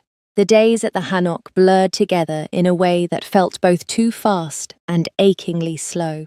Amelie found herself settling into routines she'd never expected, waking to find Minjun already working in his office. The smell of coffee drifting through the traditional house, cooking elaborate meals with Lucas, teaching her brother Mauritian recipes he'd been too young to learn before she left. Evening walks through the garden with Minjun, his hand warm in hers, talking about everything and nothing. It felt like playing house, like pretending they were a normal family instead of a crime boss, his mistress, and her kidnapped brother hiding from gang violence in a mountain retreat. But the pretending felt good, necessary even. "I could get used to this," Lucas said one evening. They were sitting on the veranda, watching the sun set over the mountains, the air cool and clean in a way Seoul's never was. Not the whole being kidnapped by gangsters part, but this, the peace, the space to breathe. I didn't realize how much I was always just surviving until I got here. "I know what you mean," Amelie said softly. "Do you think we can keep it, this peace?" "I don't know. Minjun is trying to transition the organization toward legitimate business, but that takes time. And there are people who don't want him to change, who benefit from the violence. People like his father," Lucas said. It wasn't a question. "Yeah, like his father." They sat in comfortable silence, and Amelie felt gratitude bloom in her chest, that her brother was safe, that he was here with her, that despite everything they'd somehow ended up in this strange sanctuary. But sanctuaries, she was learning, were temporary by nature. The call came on their 7th day at the Hanok. Minjun's phone rang during breakfast, and Amelie watched his expression shudder as he answered in Korean. The conversation was brief, but when he hung up, his jaw was tight. "What's wrong?" she asked. "My father knows. About you, about this." He gestured between them. "He's demanding I attend the family Seolal gathering next month, Lunar New Year. He specifically mentioned I should bring the foreign woman, so the family can meet you." Amelie's stomach dropped. "That doesn't sound like an invitation. That sounds like a summons to judgment." "It is." Minjun set down his coffee with careful precision. "My father doesn't approve of distractions. He'll see you as exactly that, a liability that needs to be removed. He'll try to force me to end this arrangement, probably publicly in front of the entire family and key organization members." "Then don't go," Lucas said from across the table. "Tell him to fuck off." "It's not that simple," Minjun said. Refusing a direct summons from my father in front of the organization is open disrespect. It gives him cause to question my fitness to lead, to potentially challenge my position. So you go alone, Amelie said. Handle your family obligations, come back. I'll stay here with Lucas where it's safe. No, Minjun's hand found hers, gripping tight. I'm not facing them alone, and I'm not hiding you like you're something to be ashamed of. If my father wants to meet you, he'll meet you, he'll see exactly what you mean to me, and he'll understand that I'm not ending this, no matter what he says. Minjun, that's final, he interrupted. You're mine. I don't care what my father thinks. I don't care what anyone thinks. You're mine, and I'm not pretending otherwise. The possessive declaration should have annoyed her. Instead, it made dangerous warmth bloom in her chest. The kind of warmth that came from being chosen, from being claimed, from mattering enough that someone would defy their entire world for you. Okay, she said quietly, I'll go, but Lucas stays here, where it's safe. Agreed. What none of them knew was that Marie Rousseau had already booked a flight to Seoul. Amelie's mother had been suspicious since that staged video call weeks ago. The apartment that looked too perfect, her daughter's forced smile, Lucas's nervous energy. A mother knew. And Marie knew fear when she saw it. She'd lived with fear since the day her husband was killed, had let it shape every decision for 21 years. But fear of losing her daughter was stronger than fear of confronting danger. So she'd sold her jewelry, borrowed money from her mother Celeste, and bought a ticket to Seoul with the kind of desperate determination that came from refusing to lose another family member to violence. She would find her daughter, she would learn the truth, and she would bring Amelie home no matter what it cost.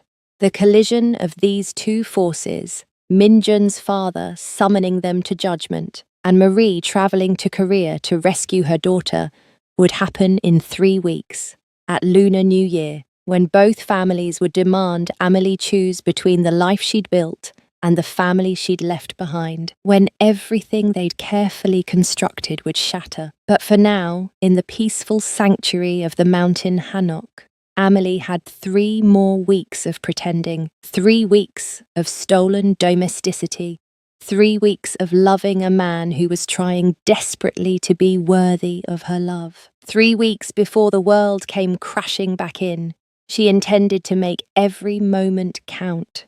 If you're feeling this story, if these impossible choices are hitting you where it hurts, subscribe now, because we're about to reach the breaking point. And trust us, you don't want to miss what happens when everything falls apart. Hit that button and stay with us. The real chaos is just beginning. The 3 weeks before Lunar New Year passed too quickly. Amelie spent them trying to prepare for a confrontation she couldn't fully imagine. How did you meet your lover's crime lord father? What did you wear to your own judgment? How did you stand in front of a room full of people who saw you as an outsider, a distraction, a liability, and convince them you deserved to be there?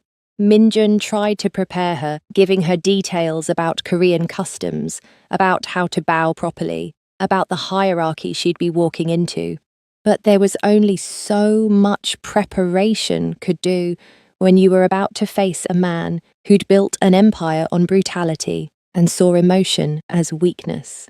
My father will test you, Minjun said one evening as they lay in bed. He'll say things designed to make you react, to make me doubt. Don't take it personally, it's strategy. How do I not take it personally when he's judging whether I'm worthy of his son? By remembering that his approval doesn't matter. Only yours does. He pulled her closer. I don't need his blessing. I never have. But I need you to understand what you're walking into so you can make an informed choice about whether you want to face it. I already made my choice. I'm going. You can still change your mind. So can you. Not a chance in hell. They flew back to Seoul 3 days before Lunar New Year. The city felt different after weeks in the mountains. Too loud, too crowded, too sharp, after the soft edges of the hanok. Lucas stayed behind with security, his protests overruled by Minjun's flat refusal to bring him anywhere near the family estate. "Your sister is walking into a lion's den by choice," Minjun had told him. "I won't force you into the same danger." The Kang family estate sat in the hills outside Seoul, sprawling traditional compound that spoke of old money and older power. When their car pulled up to the gates, Amelie felt her stomach twist. "Last chance," Minjun said quietly, his hand finding hers. "Stop asking me that. I'm not running." "Good, because I don't want to do this without you." They entered together, and Amelie immediately understood why Minjun had tried to prepare her. The estate was filled with people, family members in traditional hanbok, organization lieutenants in expensive suits, everyone staring at them with varying degrees of curiosity and disapproval. She was the only non-Korean in the room, the only black person, the only woman who wasn't someone's wife or daughter by blood or marriage. She'd never felt more foreign in her life. Minjun's mother, Kang Hye-jin, greeted them at the entrance. Elegant in traditional dress, her expression carefully neutral. She bowed to her son, then looked at Amelie with dark eyes that missed nothing. "Welcome to our home," she said in careful English. "Please come in."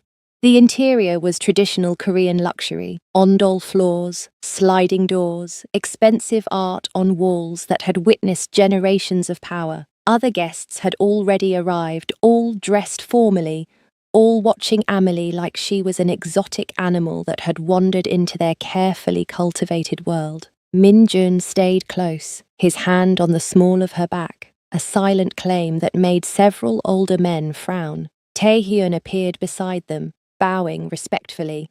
"Hyungnim," he said, then switched to English for Amelie's benefit. "This is brave of you, both of you. Or stupid," Minjun said dryly. "Sometimes they're the same thing." Then Minjun's father appeared, and the room fell silent. Kang Song-ho was tall for his generation, grey-haired, with eyes like chips of obsidian. He radiated authority the way other men radiated heat, and when he looked at Amelie, she felt pinned like a butterfly in a collector's case.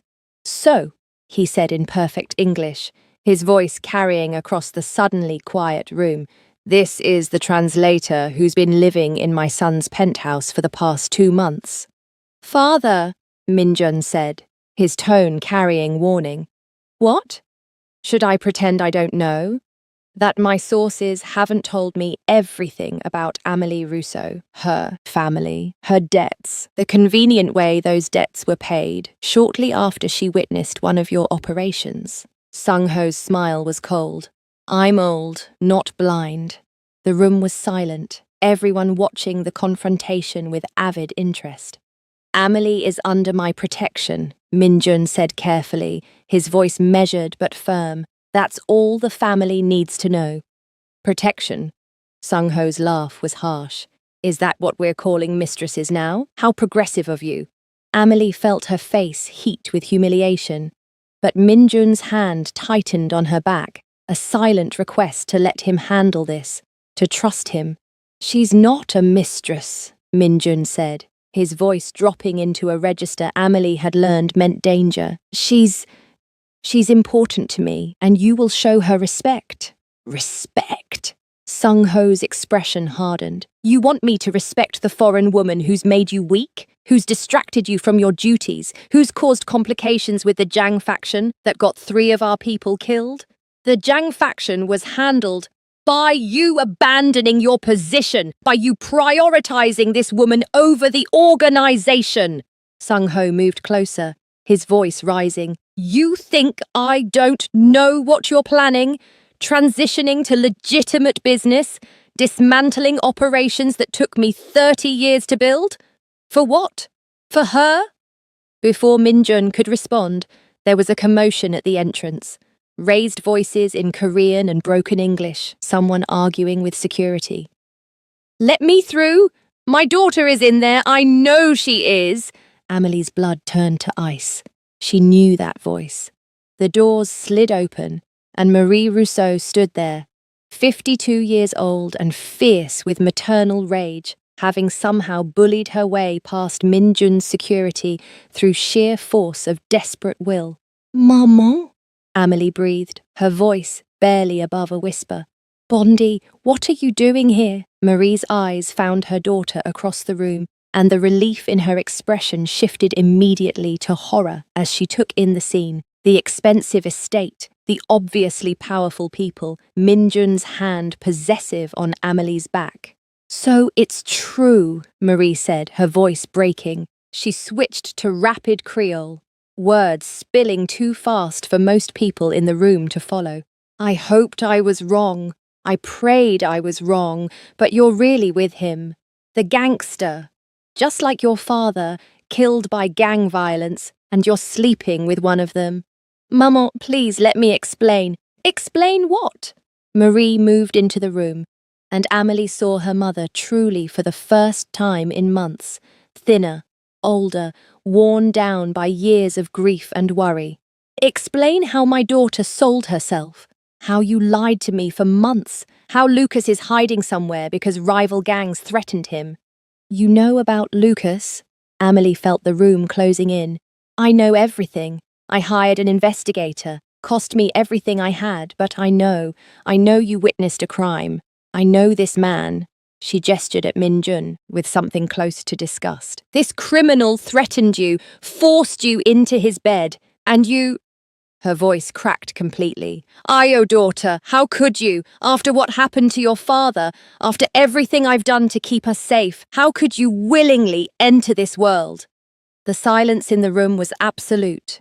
Minjun's father watched the confrontation with dark satisfaction, clearly enjoying seeing his son's carefully constructed facade crack. "Well," Sung-ho said, his voice carrying quiet triumph, "this is illuminating. Tell me, Minjun, does your important woman come with additional family drama?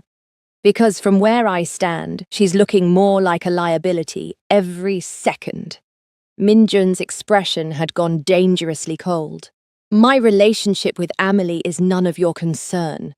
It's entirely my concern when it threatens this family's stability, when it distracts you from your duties, when you're planning to dismantle my life's work for a woman who brings nothing but complications."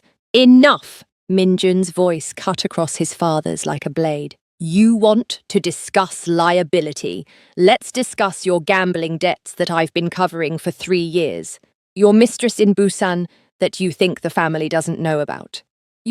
How dare you?" Sung-ho hissed, taking a step forward. The room erupted, family members choosing sides, voices rising in Korean and English, old grievances surfacing, and in the middle of it all, Marie crossed the room to her daughter, gripping Amelie's arms with desperate strength.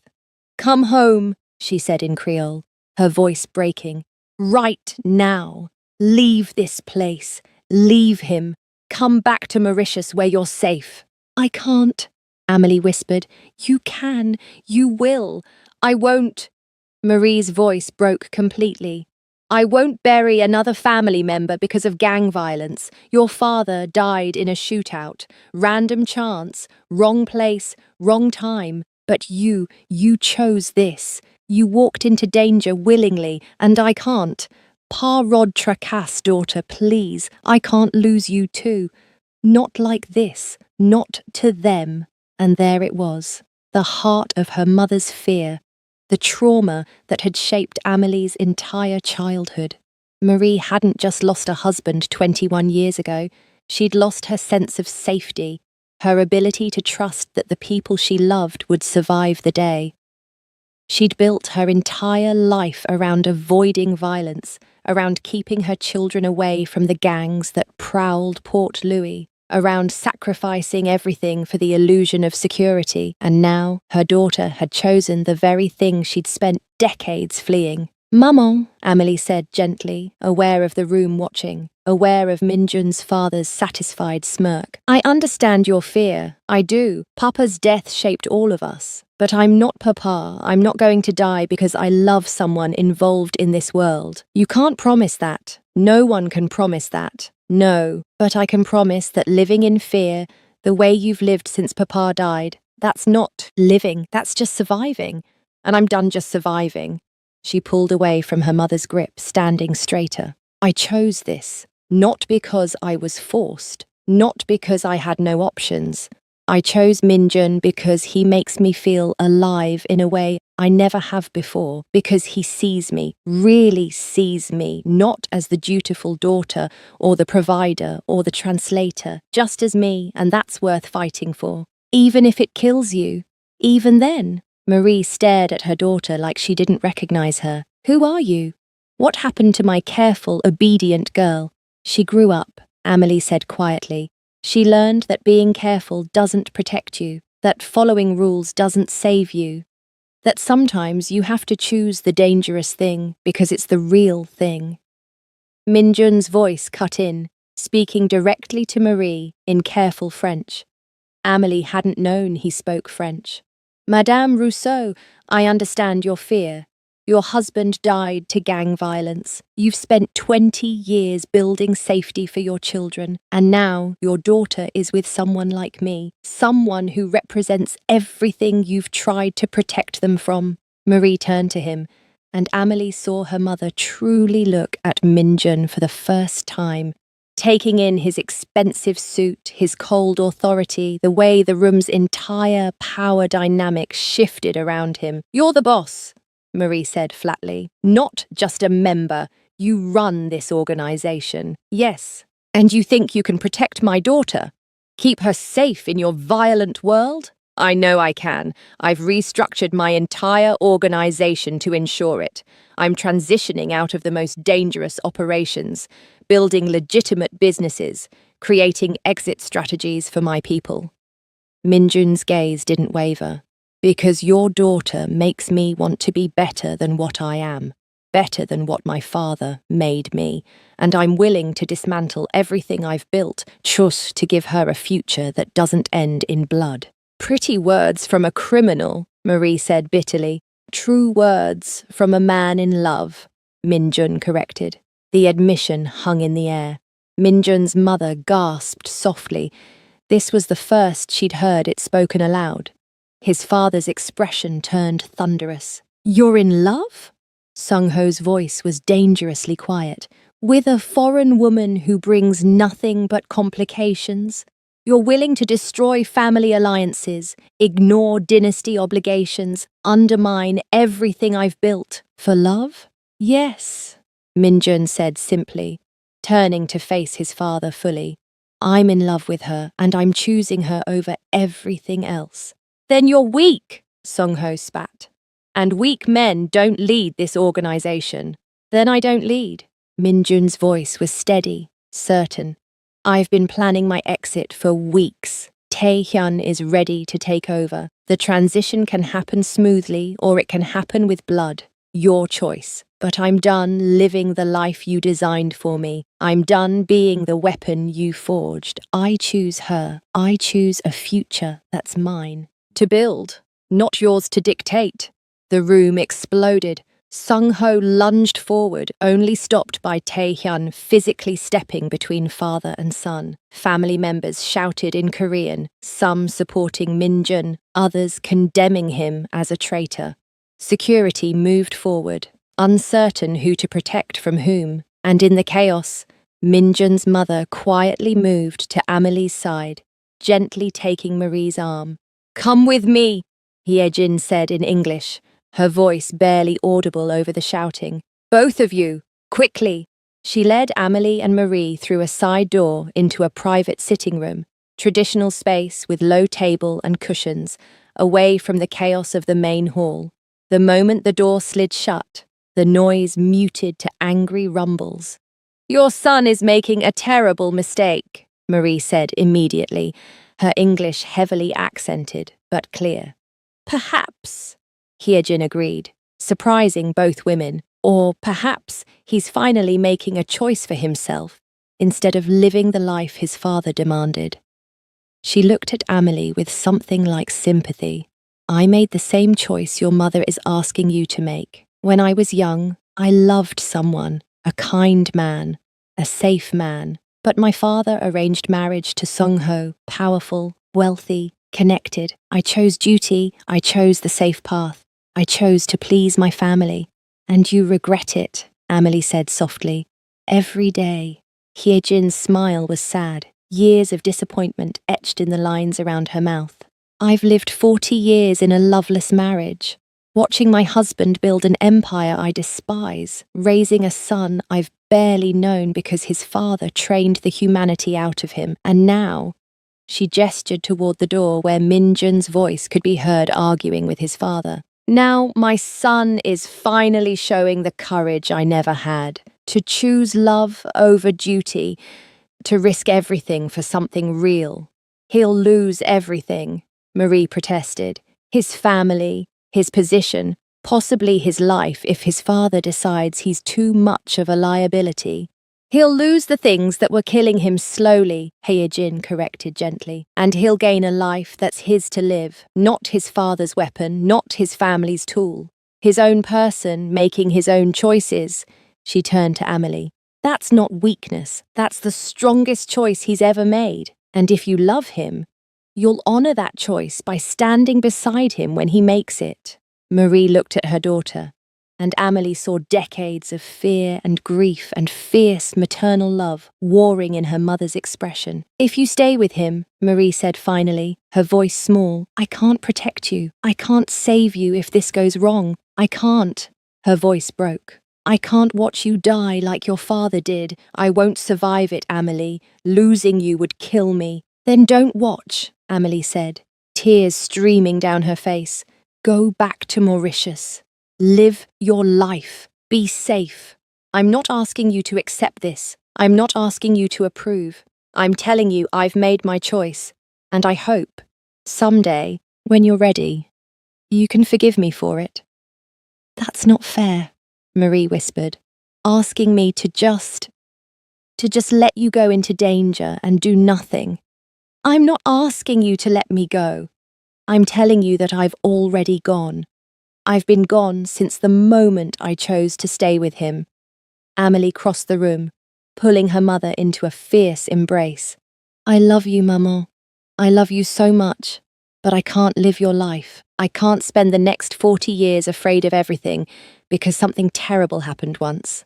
I have to take the risk, even if it destroys me, because the alternative, living small and scared and safe, that would destroy me faster. Marie held her daughter, her small frame shaking with suppressed sobs. For a long moment, they just stood there, mother and daughter, both crying, both terrified, both knowing that something fundamental had just shifted between them. I forgive you, Marie finally said in Creole, against Amelie's hair, her voice breaking on every word. Monty Flair! I forgive you, even though I don't understand, even though I'm terrified, even though every instinct I have is screaming at me to drag you away from here. I forgive you because you're my daughter and I love you and...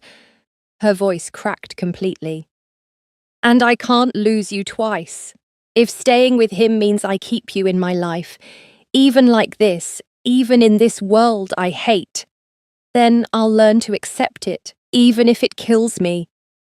Amelie held her mother tighter, feeling the weight of her choice settle fully on her shoulders. She was choosing Minjun, choosing danger and uncertainty and a future that had no guarantees, choosing to break her mother's heart in the name of her own happiness. But she was also choosing herself, choosing to live instead of just survive, choosing love over fear. In the next room, she could hear Minjun still arguing with his father, his voice raised now, all pretense of respect gone. I don't need your approval. I don't need your blessing. I'm 32 years old, and I've spent every one of those years becoming what you wanted instead of what I wanted. But I'm done. You can disown me, disinherit me, erase my name from the family. I don't care. Because I finally found something worth more than your empire. Something that makes me feel human instead of... A crash. Something breaking. Shouting in Korean too rapid for Amelie to follow. Then Sung-ho's voice, cold and final. You have 72 hours to remove yourself from all organizational properties. After that, you're on your own, and if I see you again, I won't remember you're my son. You're dead to me, Minjun. You and your whore, both. Silence. Then Minjun's voice, steady and clear. Then I'm dead to you, but I'm alive for her, and that's enough. The door to the sitting room slid open. Minjun stood there, his expression carved from stone, his hands clenched at his sides. Behind him, the main hall was in chaos. Family members arguing, security trying to maintain order, Taehyun's scarred face tight with worry. "We're leaving," Minjun said. "Now."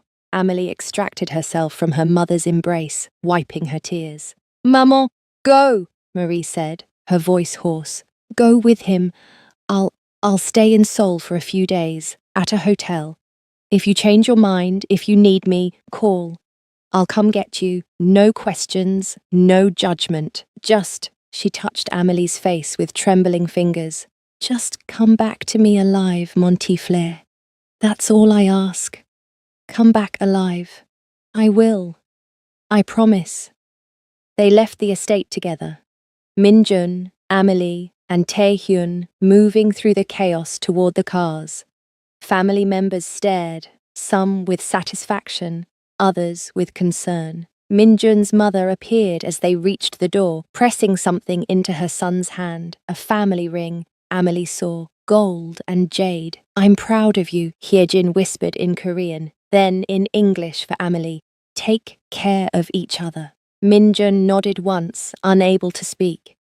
And then they were gone, out into the cold night air, into the waiting car, leaving behind the family that had just disowned him and the future that had just been torn away. In the car, Amelie reached for Minjun's hand. It was shaking, barely perceptible, but shaking nonetheless. "Are you okay?" she asked quietly. "I don't know," he admitted. "I just lost everything. My family, my position, my everything." "Not everything. You have me. Is that enough?" "It has to be, because I just chose you over my mother's peace of mind, over her mental health and her trauma and 21 years of her trying to protect us. I chose you despite knowing what it cost her, so you better be worth it." He pulled her against him, his arms tight enough to hurt. "I'll spend the rest of my life trying to be worth it." "Good, because I'm holding you to that." They drove through Seoul in silence. But it wasn't the peaceful silence of the Hanok. It was the loaded silence of people who'd just burned their worlds down and were waiting to see what would rise from the ashes. When they reached the penthouse, Minjun's private property, not owned by the organization, they found Lucas waiting, his expression worried. "I saw the news," he said. "Korean news sites are reporting that Kang Minjun has left the organization, that there's been succession.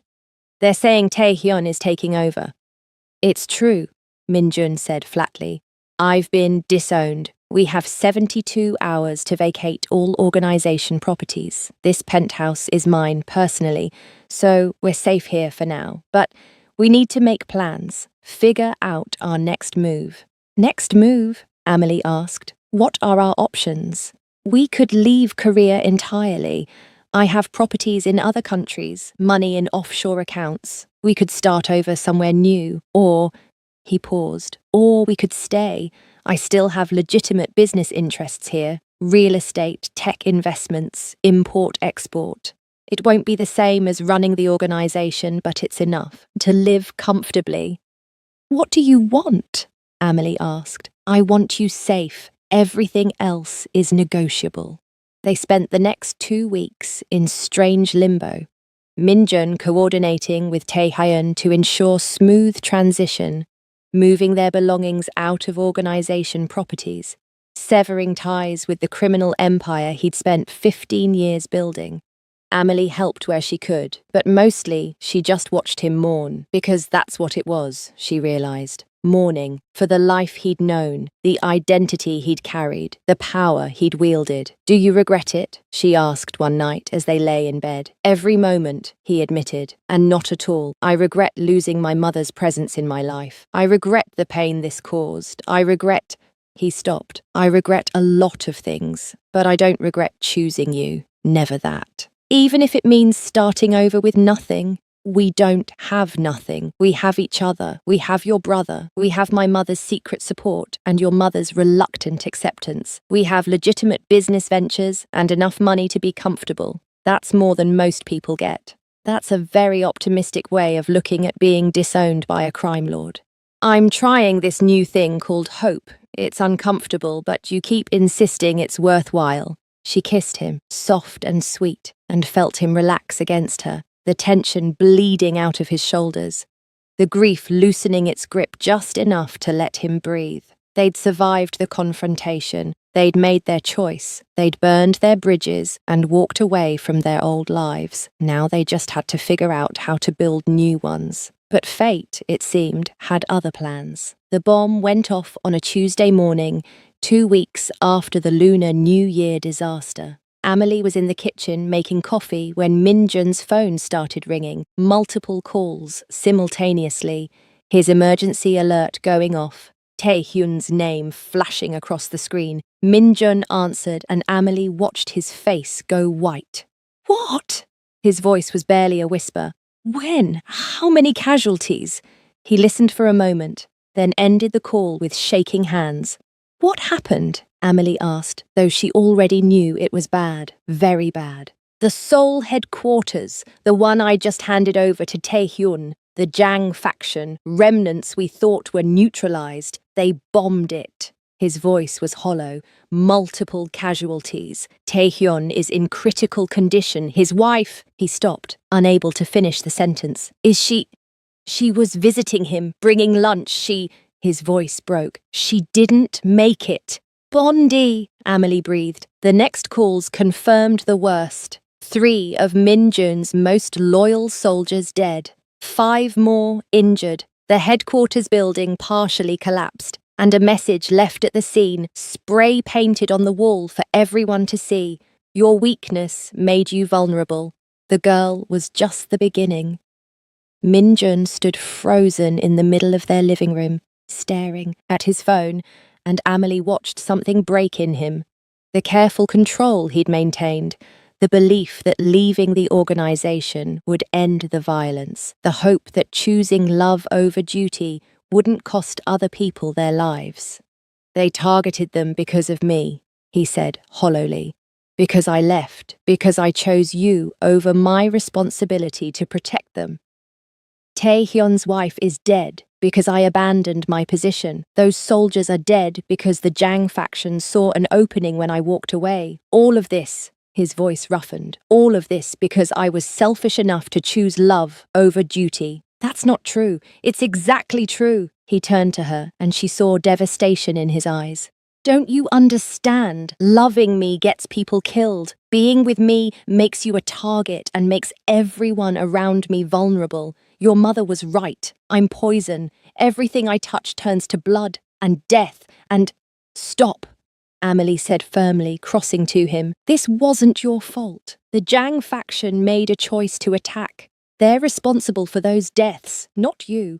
I created the vulnerability by leaving." His hands fisted in his hair. "I should have stayed, should have protected them. Should have— You should have what? Spent the rest of your life being your father's weapon. Never allowed yourself to want anything, to love anyone." She grabbed his face, forcing him to look at her. "That's not living, Minjun. That's just existing, and you can't save everyone. You can't protect the whole world by sacrificing yourself." "But I can save you," he said, his voice breaking. "I can save you by letting you go, by sending you away from this, away from me, before you end up like Taehyun's wife, another casualty of my selfishness." "Don't you dare," she said fiercely. "Don't you dare push me away because you're scared." "I'm not scared, I'm terrified. Terrified that one day I'll get a call that you've been hurt." that you've been taken, that you've been killed because someone wanted to get to me. I can't. His voice cracked completely. I can't watch you die, Amelie. I'd rather lose you now, to distance than later to violence. That's not your choice to make. It's the only choice I can make. He pulled away from her, his expression shuddering into the cold mask she hadn't seen in weeks. You should go. Take your family. I'll arrange protection, ensure you're safe, but I need to handle this. The Jiang faction, the retaliation, He stopped.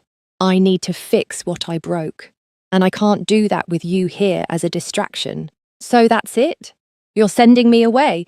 I'm setting you free, he said, but his voice was hollow. Go back to Mauritius. Live your life. Find someone who doesn't come with body counts and blood on his hands. Find someone worthy of you. You're worthy of me. No, he said quietly, I'm really not. And every day you stay with me, I endanger you more. So please, for once, just for once, let me do the right thing. And walk away.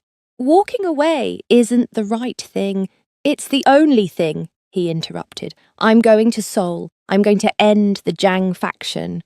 And then I'm going to disappear for a while, figure out how to live with myself after all of this. He moved toward the bedroom, and she realized he was packing, actually leaving her. Minjun, please. I love you, he said, not turning around. I love you more than I've ever loved anything, and that's exactly why I have to let you go, because loving me will get you killed, and I won't let that happen. He left within the hour. Amelie stood in the empty penthouse, listening to the elevator carry him away, feeling her world tilt on its axis. He'd left her. After everything they'd fought for, everything they'd sacrificed, all the bridges they'd burned, he'd left her anyway, because he loved her too much to risk her, because he was afraid, because he was wrong. She sank onto the couch, Lucas appearing from his room with worried eyes. Sister, what happened? Where's Minjun going? To do something stupid, Amelie said, tears streaming down her face. To push me away because he thinks it'll keep me safe, to be noble and self-sacrificing and completely idiotic. Are you going to let him? She thought about it, thought about respecting his choice, going back to Mauritius, living the safe life her mother wanted for her, thought about ending this before it destroyed them both. Then she thought about Minjun alone, spiraling into guilt and violence, becoming the monster he'd been trying so hard not to be. No, she said finally, I'm not letting him self-destruct because he's scared. He saved me when I was too afraid to save myself. Now I'm going to do the same for him. How? I don't know yet, but I'll figure it out. She pulled out her phone. I'm going to need your help. Minjun spent 3 days in Seoul, systematically dismantling what remained of the Jiang faction. He was efficient, ruthless, utterly terrifying. Every skill his father had taught him, every brutal lesson learned in 15 years of violence, he used them all. He didn't sleep, barely ate, just moved through Seoul's underworld like death incarnate, leaving a trail of blood that would be remembered for years. By the time he stood in the Jiang boss's office, the man cowering behind his desk, begging for mercy, Minjun had crossed every line he'd promised himself he wouldn't cross again. Please, the Jiang boss begged. I was just following orders, trying to maintain territory. You killed innocent people, Minjun said quietly, his gun steady. Tae-hyun's wife never hurt anyone. Those soldiers were just doing their jobs. You killed them to send me a message. Now I'm sending one back. He pulled the trigger. The recoil barely registered. The Jiang boss slumped in his chair, dead before he hit the desk. Minjun stood there, looking at what he'd done, the violence he'd promised Amelie he'd leave behind, the monster he'd sworn he'd stop being, and he realized he'd become exactly what his father had made him. Again, he'd destroyed the Jiang faction, avenged his people, sent a clear message that threats would be answered with overwhelming force. But he'd also lost himself completely. Lost the man Amelie had been helping him become. Lost the hope that he could be more than a weapon. Lost everything that mattered in the pursuit of vengeance that would never bring back the dead. He left the office, walking through the carnage he'd created, his phone buzzing with missed calls. Amelie, over and over, her voicemails increasingly desperate. Minjun, please call me back. I know you're hurting, I know you're scared, but don't do this alone. I don't care what you've done. I don't care how much blood is on your hands. I love you. Come back to me. Please, please come back. Back. Home. He didn't have a home anymore. Just the penthouse that was temporary, the empire he'd abandoned, the family that had disowned him, except Amelie had called it home, had called him home. Minjun's hands were shaking as he dialed her number. She answered on the first ring. Where are you? Seoul. Cleaning up the mess? Is it done? The Jang faction? Yes. His voice sounded hollow even to his own ears. They won't threaten anyone again. Then come back. Come home to me. I can't. Amelie, He stopped, leaning against his car in the parking garage, surrounded by the aftermath of his violence. I'm everything you should run from, everything your mother feared. I just killed 6 people in 3 days, systematically, coldly, without hesitation. I'm a monster, and being with me will only destroy you. You're not a monster, she said firmly. You're a man who did terrible things to protect the people he loves. There's a difference, is there? Because I can't see it anymore. I can't. His voice cracked. I can't see anything except blood, except the look on Taehyun's face when I visited him in the hospital, except his wife's empty chair at their apartment, except the soldiers who died because I was selfish enough to choose love over duty. Then come back and let me show you, she said. Minjun, I know who you are. I've always known, and I'm choosing you anyway. Not despite the darkness, accepting all of you, the good and the bad, and everything in between. That's what love is. Not pretending you're perfect, choosing you even when you're broken. What if I can't be fixed? Then we'll be broken together. But we'll be together. Minjun closed his eyes, feeling tears leak from the corners for the first time since his grandmother's funeral 20 years ago. I'm so tired, he whispered. I'm so tired of being this, of violence and blood, and watching everyone I care about suffer because of me. I know, so stop. Walk away. Come back to the penthouse. We'll figure out the rest together. Just like that. Just like that. Her voice was steady, certain, the lifeline he needed. I'm waiting for you, Minjun. I'll always wait for you. So come home. Okay, he said finally, his voice breaking. I'm coming home. I'll be here. He drove back to the penthouse as dawn broke over Seoul, covered in other people's blood and carrying the weight of a lifetime's violence. Amelie met him at the door. She didn't flinch from the blood, didn't lecture him about the killing. She just pulled him inside, led him to the bathroom, and carefully, tenderly, helped him wash the blood from his hands. My grandmother used to say, she murmured as she cleaned his hands, her touch infinitely gentle, Ki pa mo, pa anko fini. What's not dead isn't finished. You're not dead, Minjun, which means you're not finished. You can still become something new. I don't know how. Neither do I. But we'll figure it out. She dried his hands with a soft towel, then led him to the bedroom. Rest first. Everything else can wait. He fell asleep in her arms, and when he woke hours later, he found Lucas sitting beside the bed. Your girl asked me to tell you something, her brother said in careful Korean. He'd been learning fast. She says Taehyun's wife wouldn't want you to become a monster to avenge her. She'd want you to honor her by being the man Taehyun told her about, the one who could still feel, still love, still choose humanity over violence. Minjun sat up slowly. When did Amelie talk to Taehyun? She's been visiting the hospital, getting to know the people you were protecting, understanding the whole picture. Lucas's expression was serious, older than his 19 years. She loves you, really loves you, the kind of love that walks into danger to pull you back from the edge. So don't waste it by deciding you're too broken to deserve it. Trust me, she's seen your worst. If she's still choosing you, believe her when she says you're worth choosing. The wisdom from a teenager shouldn't have hit so hard, but it did. Minjun found Amelie in the garden terrace, talking quietly with her mother.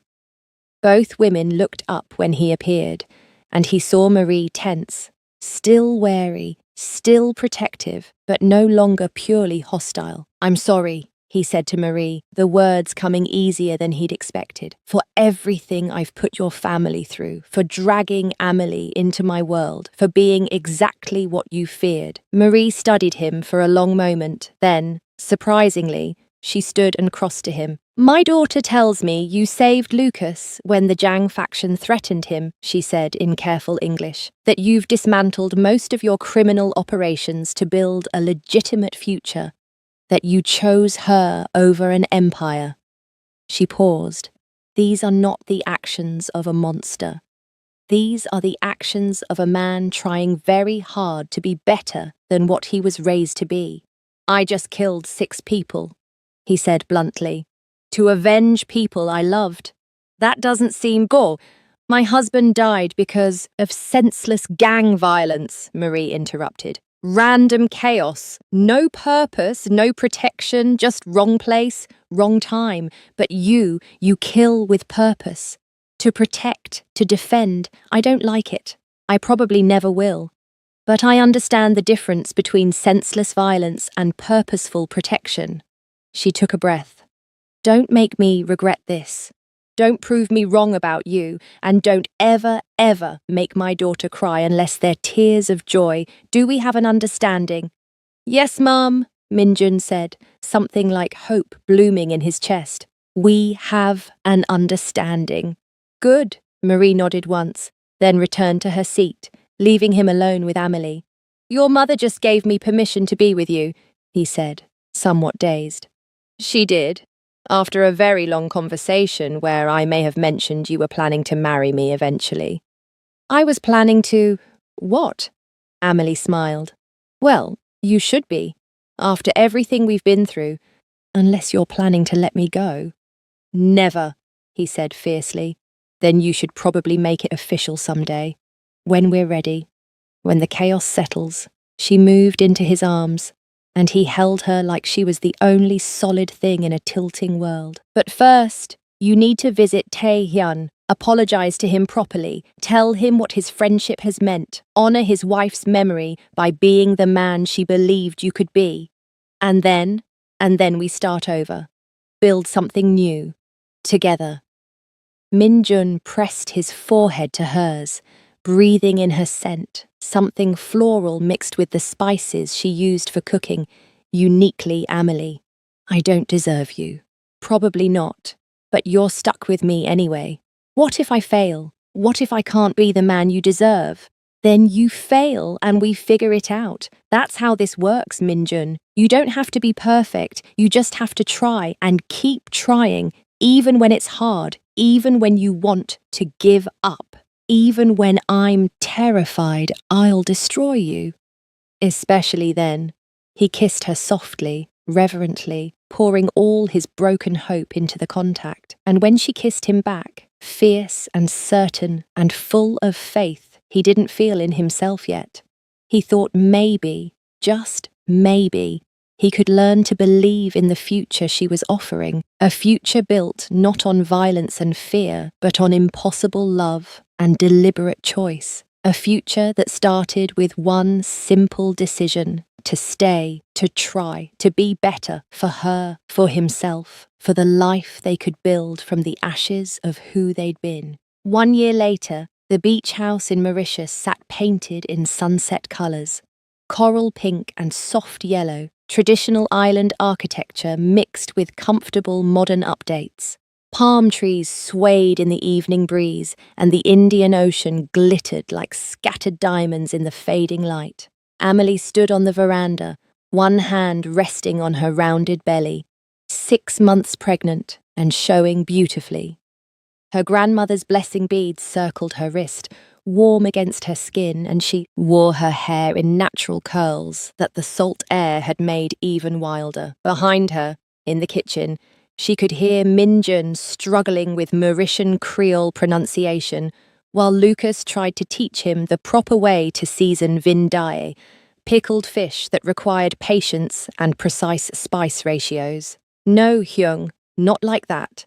You're putting in too much mustard seed. The whole dish will be bitter.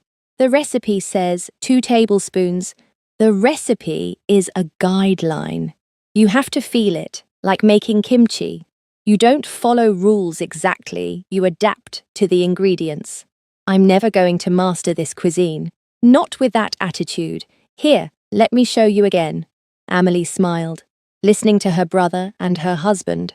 They'd married quietly 4 months ago, in a ceremony that blended Korean and Mauritian traditions beautifully. It had been small, intimate, attended by Lucas, Marie, Minjun's mother Hyejin, who'd flown in secretly, Tae Hyun, recovered but retired from the organisation, and her grandmother Celeste, who'd interrogated Minjun mercilessly before giving her blessing. "So, you're the gangster who stole my granddaughter's heart," Celeste had said in Creole, her eyes sharp despite her 76 years. Minjun had bowed in the traditional Korean way, then answered in careful Creole he'd been learning for months. "Oui, grandmère, and I promise to spend my life being worthy of the gift." Celeste had studied him for a long moment, then smiled. "Good answer. Now come eat. You're too thin. What has my granddaughter been feeding you?" The wedding had been perfect, a beach ceremony at sunset, Min Jun in a hanbok that made him look like he'd stepped out of a historical drama, Amelie in a dress that incorporated both Korean and Mauritian design elements. They'd exchanged vows in 3 languages, Korean, Creole, and English, building a marriage that honoured all the parts of themselves. Marie had cried through the entire ceremony, not tears of grief, but something more complicated, joy and fear and reluctant acceptance all tangled together. She still didn't fully approve, probably never would, but she came to dinner once a week and she'd started learning basic Korean phrases so she could communicate with her future grandchild's father. "Your daughter is stubborn," Marie had told Minjun once. "She gets that from me. Once she makes a decision, nothing changes her mind. So I suppose I'm stuck with you. I'll try to be worth being stuck with, Madame Rousseau.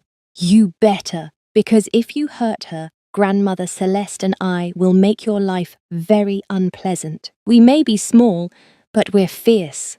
I don't doubt it for a moment."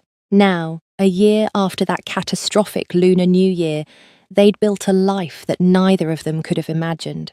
Minjun had sold most of his Korean properties, keeping only a modest apartment in Seoul for occasional business trips.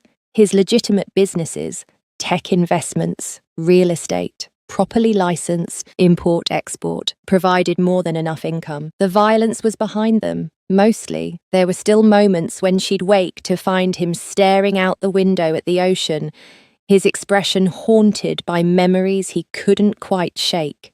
Still days when news from Seoul, another gang war, another killing, made him retreat into himself.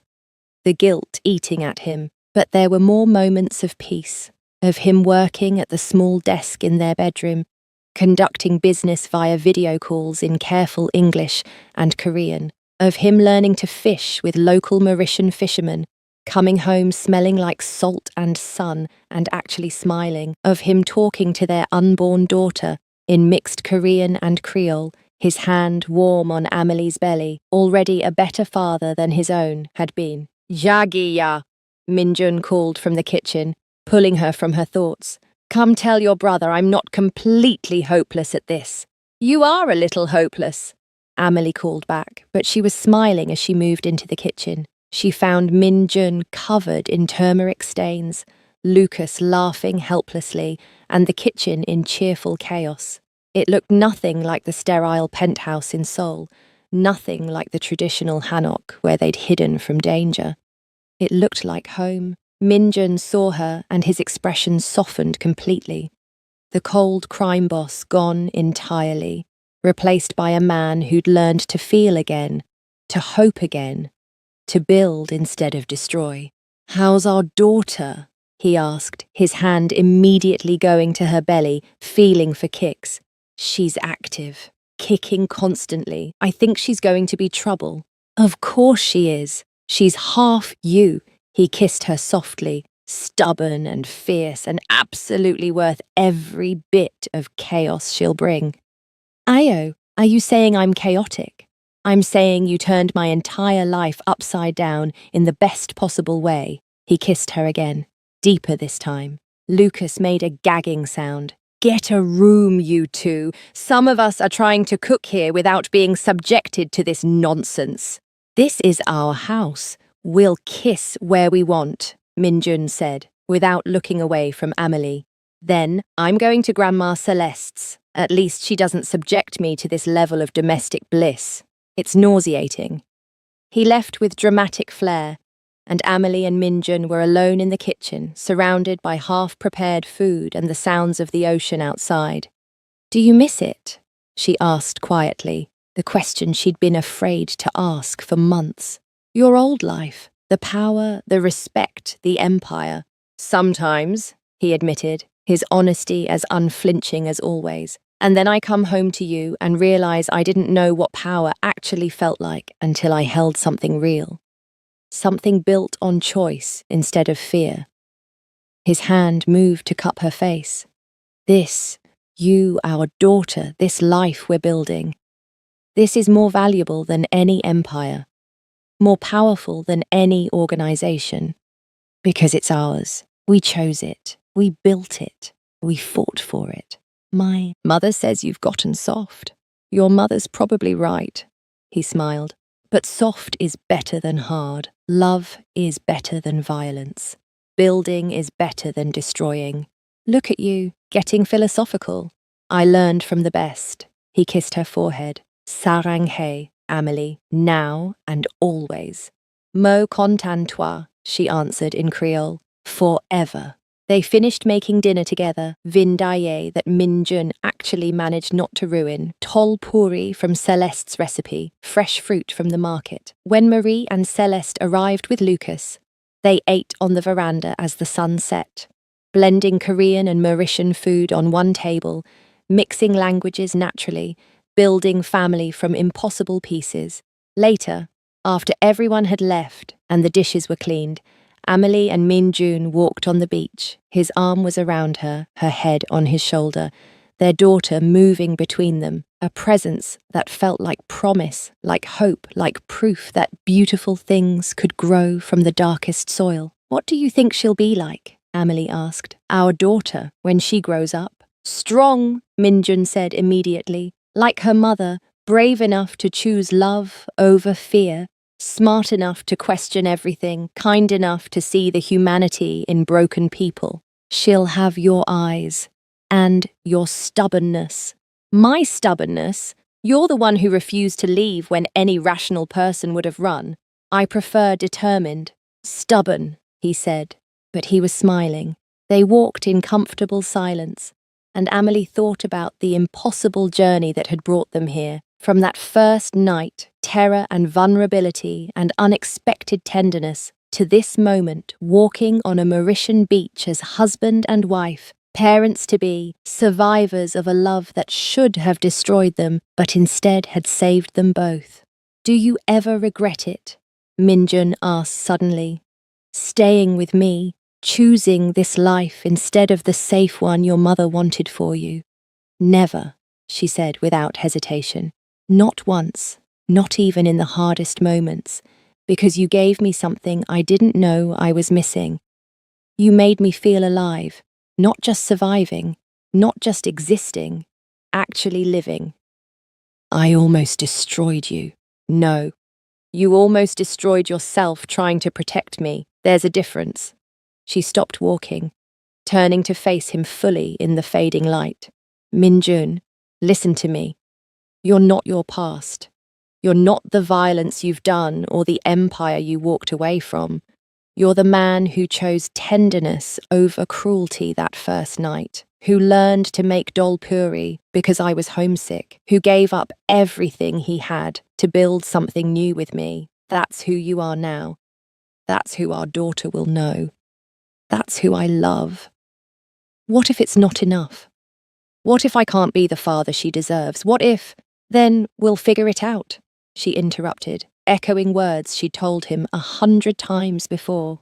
Together, like we've figured out everything else. Stop waiting for the other shoe to drop, Minjun. We made it. We survived. We built something beautiful from the wreckage. That's enough. You're enough. He pulled her close as her pregnant belly would allow, and she felt the exact moment he let himself believe her, felt the tension leave his shoulders, the walls come down completely, the man she loved fully present and unguarded and free. I love you, he whispered against her hair, the words still new enough to feel precious. I love you, and I don't know what I did to deserve you, but I'm grateful every single day. You didn't have to deserve me, she said. You just had to choose me, and you did.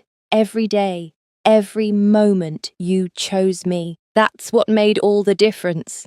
Forever? He asked, the question carrying echoes of a year ago, of dawn breaking over soul, of a choice made in the aftermath of violence. Forever, she promised, the answer as certain now as it had been then. They kissed as the sun set over the Indian Ocean, painting the sky in shades of amber and rose, and when they finally pulled apart, Amelie saw tears on Minjun's face, not tears of grief, but of gratitude, of wonder, of a man who'd walked through hell and somehow found heaven on the other side. Thank you, he said quietly, for not giving up on me, for believing I could be more than what I was, for loving me despite every reason not to. Thank you for being worth it, she answered. They walked back to the beach house, hand in hand, their daughter moving between them, the future stretching ahead like the ocean, vast and unknown and full of possibility. They'd chosen each other against all odds, against families and gangs and their own demons. They'd built something real from impossible beginnings, something that had tested them and nearly broken them, but ultimately made them stronger. And that choice, that daily decision to stay, to try, to love despite everything, that was what made this real. Not perfect, not safe, not easy, but real. And alive, and theirs. And that was more than enough. The end. Tell us in the comments, would you have stayed? Would you have fought for love against your family? Would you have chosen the person who makes you better, even if it costs you everything else? We want to know, because some loves are worth the sacrifice. Some choices are worth the consequences. And some stories, like Amelie and Minjun's, prove that even when everything says run, sometimes the bravest thing you can do is stay. Subscribe now. More stories are coming, and they're going to wreck you in the best way possible.